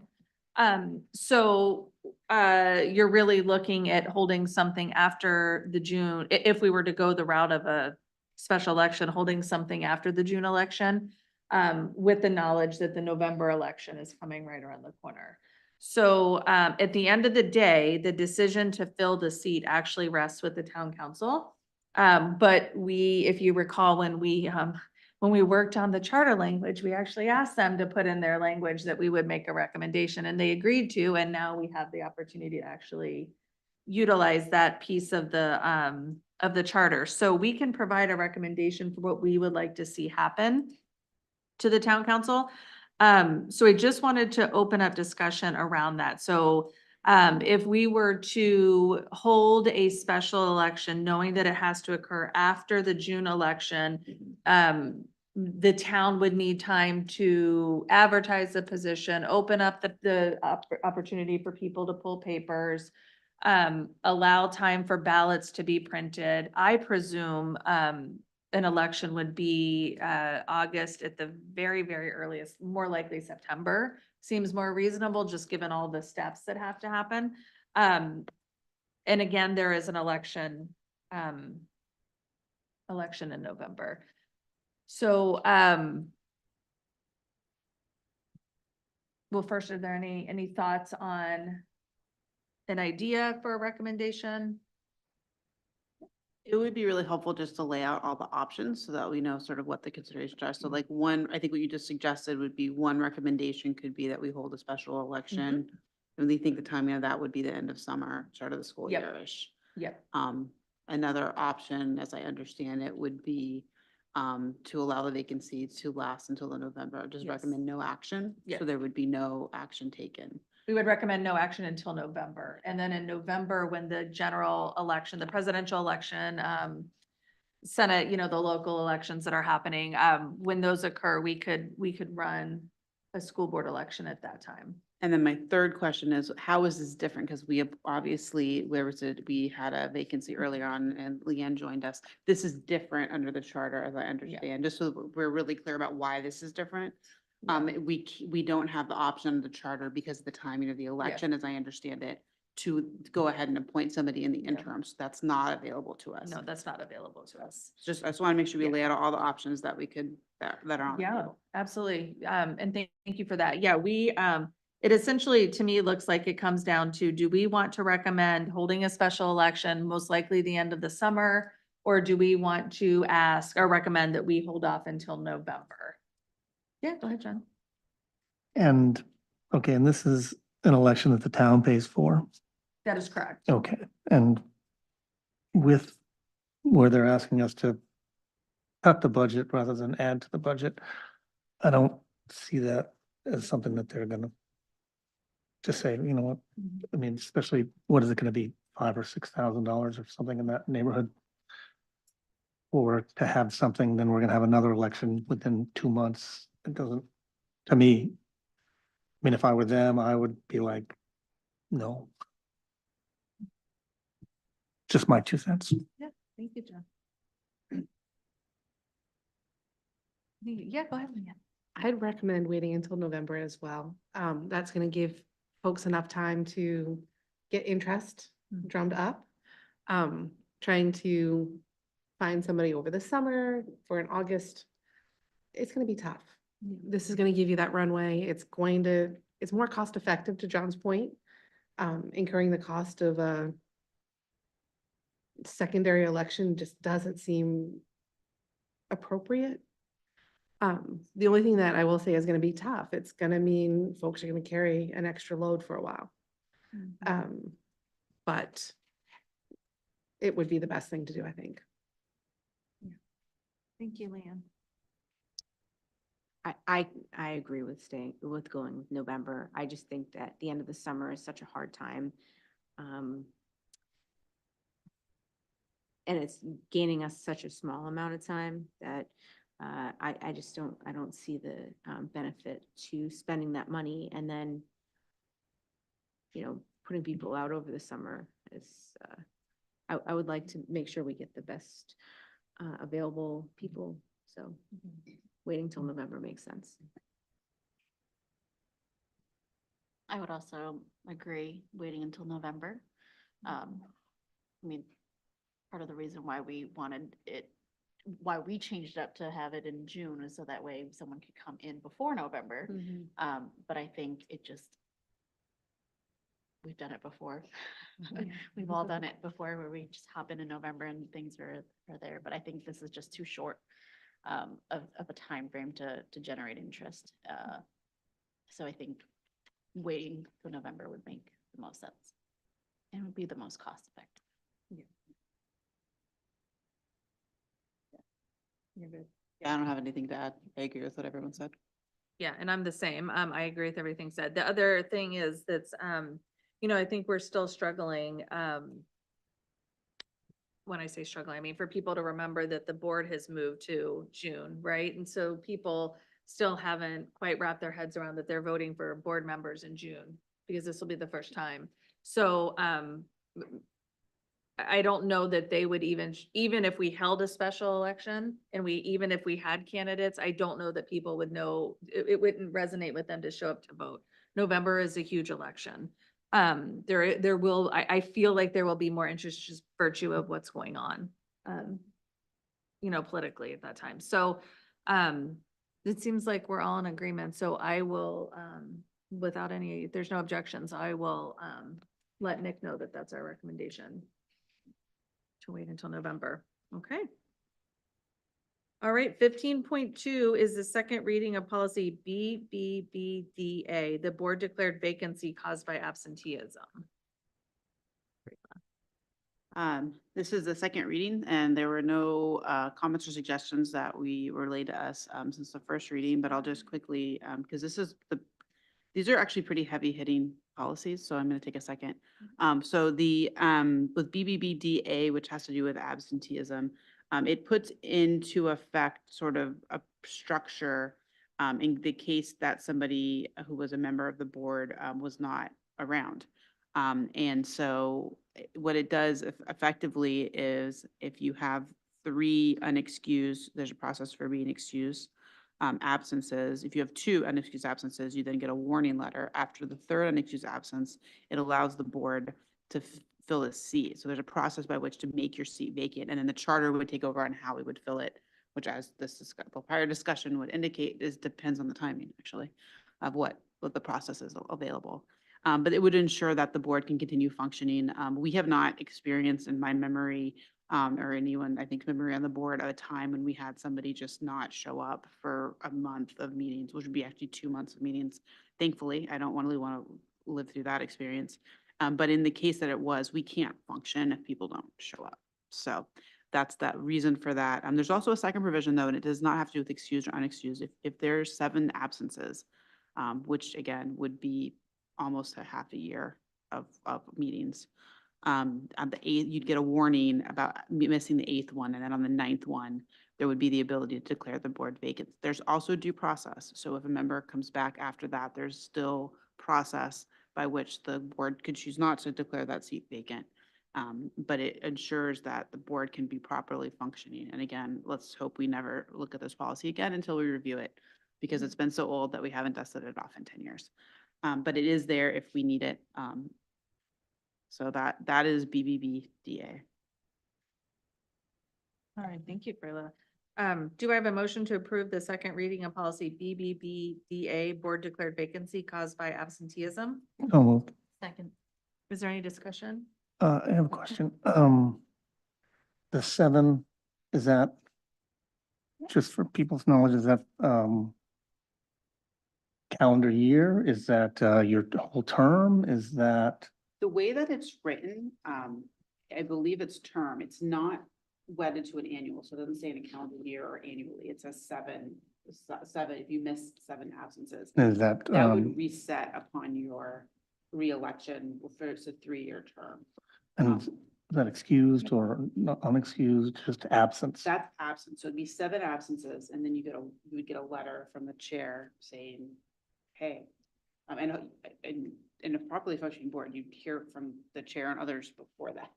But at 7, you get a formal, hello, if you miss an 8th, we can declare your seat vacant, and then if you miss the 8th, you get another letter, but on the 9th, it would go on the agenda to declare the seat vacant. There's a process by which you could show up to a meeting and talk to the board about what was going on and ask that the board not declare the seat vacant. And then it's a vote. It's a majority. It's a simple majority vote like our other votes on whether the seat would be declared vacant or not. And so I can hypothetically think of a lot of ways that could go, all of which are fairly awkward and uncomfortable. But, but I think, again, we haven't had this issue. It's really to ensure you're there. Again, if you're missed 9 meetings, assuming for the summer we meet once, that is more than like, what, 4 months. You'd be gone for almost 6 months of work. And that's a large chunk of your term. That's a percentage of your term. So that's the proposal.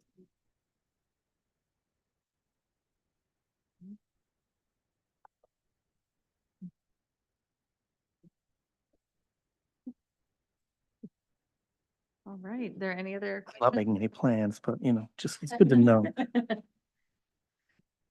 All right, all in favor of approving the second reading of policy BBBDA, board declared vacancy caused by absenteeism? It's unanimous. Thank you.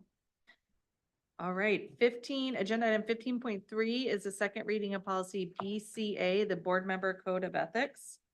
So BCA is an 18-point code of ethics that we're proposing the board adopts. It's very similar to what we have. It's different than the prior model policy, but it's very similar to what we actually have as our standards and what we adopted as a board, but it's specific. I hope you had a chance to review it, but I'm not going to read it to you tonight, but I'm happy to take any questions, but it just talks about how we'll conduct business, centering our students, which is our charge from the statutes.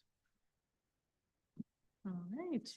Do I have a motion to approve the second reading of policy BCA, board member code of ethics? So moved. Second. Is there any discussion? All right, all in favor? It's unanimous. Thank you. Agenda item 15.4 is the second reading of policy BDA, board organizational meeting. BDA is a lot simpler. What it says is that after the election, which in theory is June, the board will elect a chair and a vice chair, and it talks about those terms. They can be removed if they're doing a terrible job by a 3/5 vote of the board. But again, along with the absenteeism, we hope we never have to use that, but it's there for us if we do. We do this as a regular practice, so it doesn't change anything that we normally have all done. All right. Do I have a motion to approve the second reading of policy BDA, board organizational meeting? So moved. Second. Is there any discussion? All in favor? It's unanimous. Thank you. All right. Thank you, Frayla. Agenda item 16.0 is new business. 16.1 is the school board summer meeting schedule. Nothing to vote on necessarily here. It's just a reminder of how we meet. To Frayla's point, we do meet once a month. Our June meeting has been rescheduled, and that was to accommodate the school board, the school building advisory committee. They had asked for an extension on their time to generate their report, and were granted 2 weeks. Giving them 2 weeks meant that everything had to be pushed back to 2 weeks. So doing that would have pushed us into the week of the 20th, which the town council meeting would have fallen on Juneteenth. That it's a federal holiday, so we pushed back to the June 27th meeting, week for our meeting. So on June 27th, our workshop will start at 5:30, and we will start with hearing from the survey company. Jason, our consultant with the survey company, will review the results. We're hoping to spend about 30 minutes with him, and then following that, an hour with the building advisory committee to hear more about their report and, the recommendation that they are bringing forward. And as, Jillian articulated earlier, the recommendation is to bring forward for, proposed ideas to vet further and in a second phase. All right, from there, let me just open my calendar. In July and August, we do only meet one time. Our schedule right now, is July 18th for the meeting. I will be out of town, so Freyla, that would be, you would, yeah. Yeah, that would be yours. So that would be our one meeting in July, and then in August, our meeting that we had down is the 15th. Yeah. Not that I'm saying it's gonna happen, but would there be special meetings if the budget was not passed next week?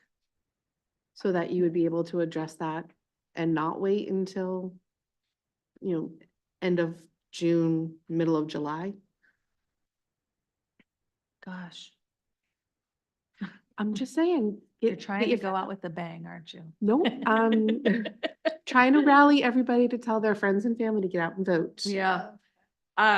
Yeah, we've, it's interesting. We've had, like I mentioned, when I was talking about you, we've had 7 good years of budget votes. And, this year has been incredibly difficult with the revaluation. So there, it's eyes wide open. It's a very realistic option on the table. So, yes, what is happening next week is, the town council finance committee is meeting. I think it's on the 13th, right? 13th. But yeah, it's joint with the school board finance committee.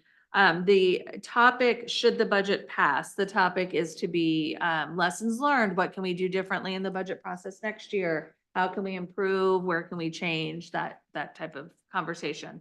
If the budget does not pass, then that meeting turns into a, what are the next steps? So, while I don't have a definitive calendar, yes, the likelihood of us having special meetings and having to, kind of add meetings into our summer schedule that is currently as it exists, yes, is very, very possible. Yeah. Just point of information, do we have updated numbers on how many absentee votes there have been so far? That is a good question. The last I was updated, it was 500. So I have not heard an update since then. That's a fairly, I think that's like a week old number. So that's And that's out of how many? 22,000 residents. Perfect. Yeah.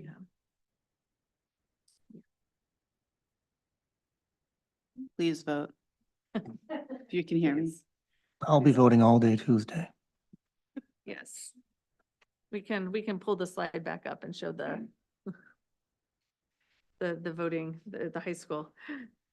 All right, agenda item. Well, I'm sorry, let me back up. Was there anybody wishing to make public comment on the school board?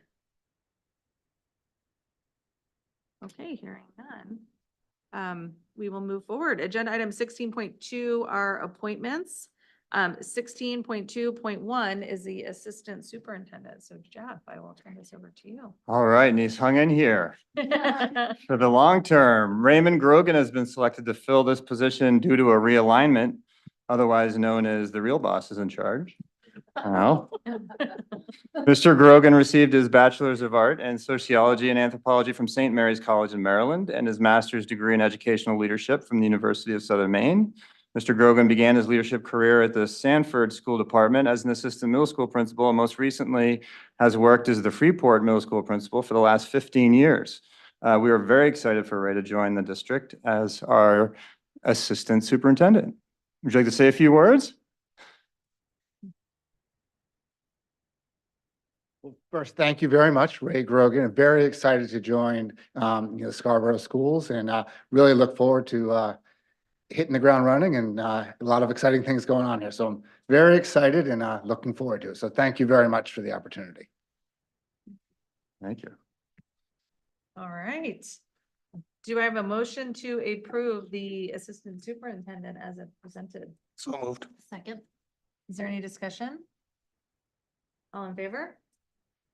It is unanimous. Thank you and welcome. All right, agenda item 16.2.2 is a Wentworth School classroom. Actually, can I bundle the three? Sure. Okay, I'm gonna bundle 16.2.2, 16.2.3, and 16.2.4 because they are all Wentworth School classroom teachers. Okay, so Alicia Alling has been selected to fill the position created by a resignation. Ms. Alling received her Bachelor's of Science degree in Early Childhood Elementary Education from Champlain College in Vermont. Ms. Alling is presently in a one-year position in Portland's Longfellow School as a third grade teacher, and previously she was a third grade teacher in MSAD number 61. And then the second, Adam Shepard has been selected to fill the position created by a retirement. Mr. Shepard received his Bachelor's of Arts degree in Art and Art History from the College of William and Mary and his Master's of Science degree in Special Education, concentrating on mild to moderate disabilities. He worked in Washington, D.C. as a third and fourth grade teacher, and most recently in Potomac, Maryland as a sixth grade teacher. And then last but not least, Anne Weissapel has been selected to fill the position created by a retirement. She received her Bachelor's of Science degree in Elementary Education from the University of Maine at Orono and received her Master's of Arts degree in Literacy Education from Hamline University in St. Paul, Minnesota. She has worked in districts in St. Paul and Coon Rapids, Minnesota since 2016, and most recently worked in Bartlett, New Hampshire as a fourth and fifth grade teacher. Wonderful, thank you. Do I have a motion to approve 16.2.2, 16.2.3, and 16.2.4, the Wentworth School classroom teachers as presented? So moved. Second. Is there any discussion? All in favor? It's unanimous, thank you. She was also on her way to the Game 5 of the women's final hockey at Lowell, right before I met with her. She's a big hockey fan, so. So Women's you hockey, connected big right time. away. Oh, yeah. Yeah, she's good stuff. All right, 16.2.5 is the Blue Point Schools PE and health teacher. Kyle Keenan has been selected to fill the position created by retirement. Mr. Keenan received his Bachelor's of Arts degree in philosophy from St. Anselm College, received his master's degree in educational leadership from St. Joe's, and is working towards his Doctor of Education and Transformational Educational Leadership from the University of New England. Mr. Keenan has been a principal at Biddeford Middle School and Mildred Day Elementary School, and most recently has been Assistant Superintendent at RSU 57. All right, do I have a motion to approve the Blue Point Schools PE and health teacher as presented? So moved. Second. Is there any discussion? All in favor? It's unanimous, thank you. Agenda item 16.2.6 is the English as a second or other languages teacher. Jane Kennery has been selected to fill the position created by retirement. Ms. Kennery received her Bachelor's of Arts in French Language and Literature from Clark University, a Master's of Arts degree in Professional Language and Intercultural Studies from the University of Leeds in the UK, and a Master's of Science in Education in Teaching English as a second or other language from the University of Southern Maine. Ms. Kennery has taught in France and Boston. She's been an ESOL tutor and instructor in Maine since 2022, and most recently was multilingual learner paraprofessional here at Scarborough Public Schools. All right, do I have a motion to approve 16.2.6, the English as a second or other languages teacher? So moved. Second. Is there any discussion? All in favor? It's unanimous, thank you. 16.2.7 is the high school English teacher, 1 year only. Just cruising right along here. Anna Matthews has been selected to fill the position created by a leave of absence. Ms. Matthews received her Bachelor's of Arts degree in English from Westfield State College and her Master's degree in Secondary Education from Merrimack College. She previously worked in Amesbury High School in Mass as a paraprofessional before coming to Scarborough High School as a long-term English substitute teacher in January. Ms. Matthews was a collegiate field hockey student athlete and captain during her time at Westfield State. All right, do I have a motion to approve 16.2.7, the high school English teacher, 1 year only? So moved. Second. Is there any discussion? All in favor? It's unanimous, thank you. 16.2.8 is the Eight Corners School special education teacher. Nina Corizelli has been selected to fill the position created by a resignation. She received her Bachelor of Arts degree in Film Studies from Keene State College and is working towards her Master's of Science degree in Special Education from the University of Southern Maine. She previously worked at Woodford's Family Services and Fresh Air Infant Daycare before accepting a position as a paraprofessional at Eight Corners School last fall. Thank you. Do I have a motion to approve 16.2.8 Eight Corners School Special Education Teacher? So moved. Second. Is there any discussion? All in favor? It's unanimous. Thank you. 16.2.9 is a K-12 curriculum specialist. Kelsey, you're here. Yes. You made it. Kelsey O'Neill has been selected to fill the position created by a resignation. Miss O'Neill received her Bachelor of Science degree in Elementary Education and her Master of Science degree in Educational Leadership program from the University of Southern Maine. She has continued her professional and continuing education with the University of the Pacific and the American College of Education, and has worked as an elementary school teacher in Kennebunk, Steep Falls, and Blue Hill Consolidated. And then for the past 3 years, she's been our K-12 technology instructional coach here in Scarborough. Would you like to say a few words? Fully improv. The opportunity, and I'm just really looking forward to continuing my career here in Scarborough and getting to have a better understanding of all the phase levels, as well as work with Katie Vitro and Stacey Canepa, and really to support our curriculum department. So thank you. Thank you. All right, do I have a motion to approve 16.2.9, the K-12 curriculum specialist? So moved. Second. Is there any discussion? I just want to say yet again, the slate of teachers that have you brought forward are impeccable. They have incredible educational experiences. They have incredible academic credentials. Across the board, they are so impressive. And I really love to see people who have come into the district work their way up, because that is huge and extremely valuable to continue investing in our kids. Thank you. Thank you, Frayla. All right, any other discussion? I was going to say that, but she said it first. All right, we have first second. All in favor? It's unanimous. Thank you.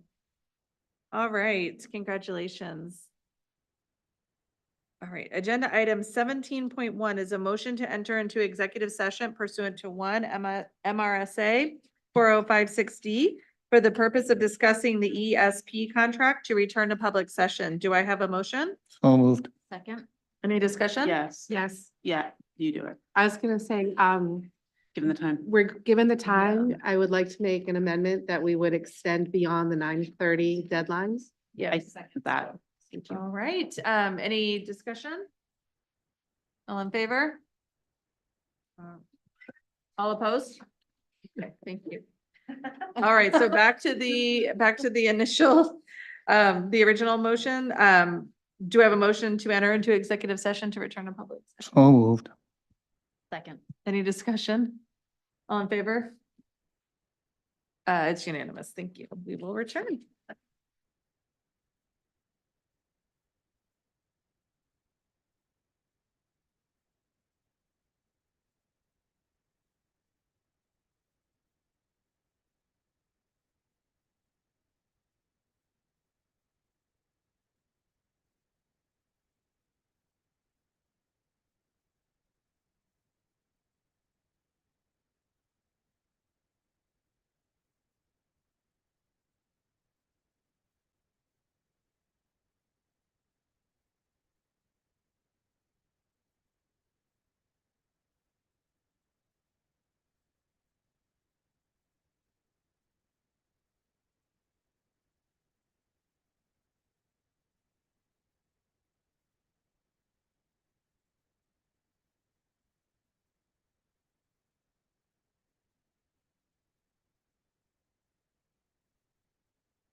All right, welcome back. Agenda item 18.0 is adjournment, so without objection, we will adjourn at 9:47. All right, thank you so much. Have a good evening.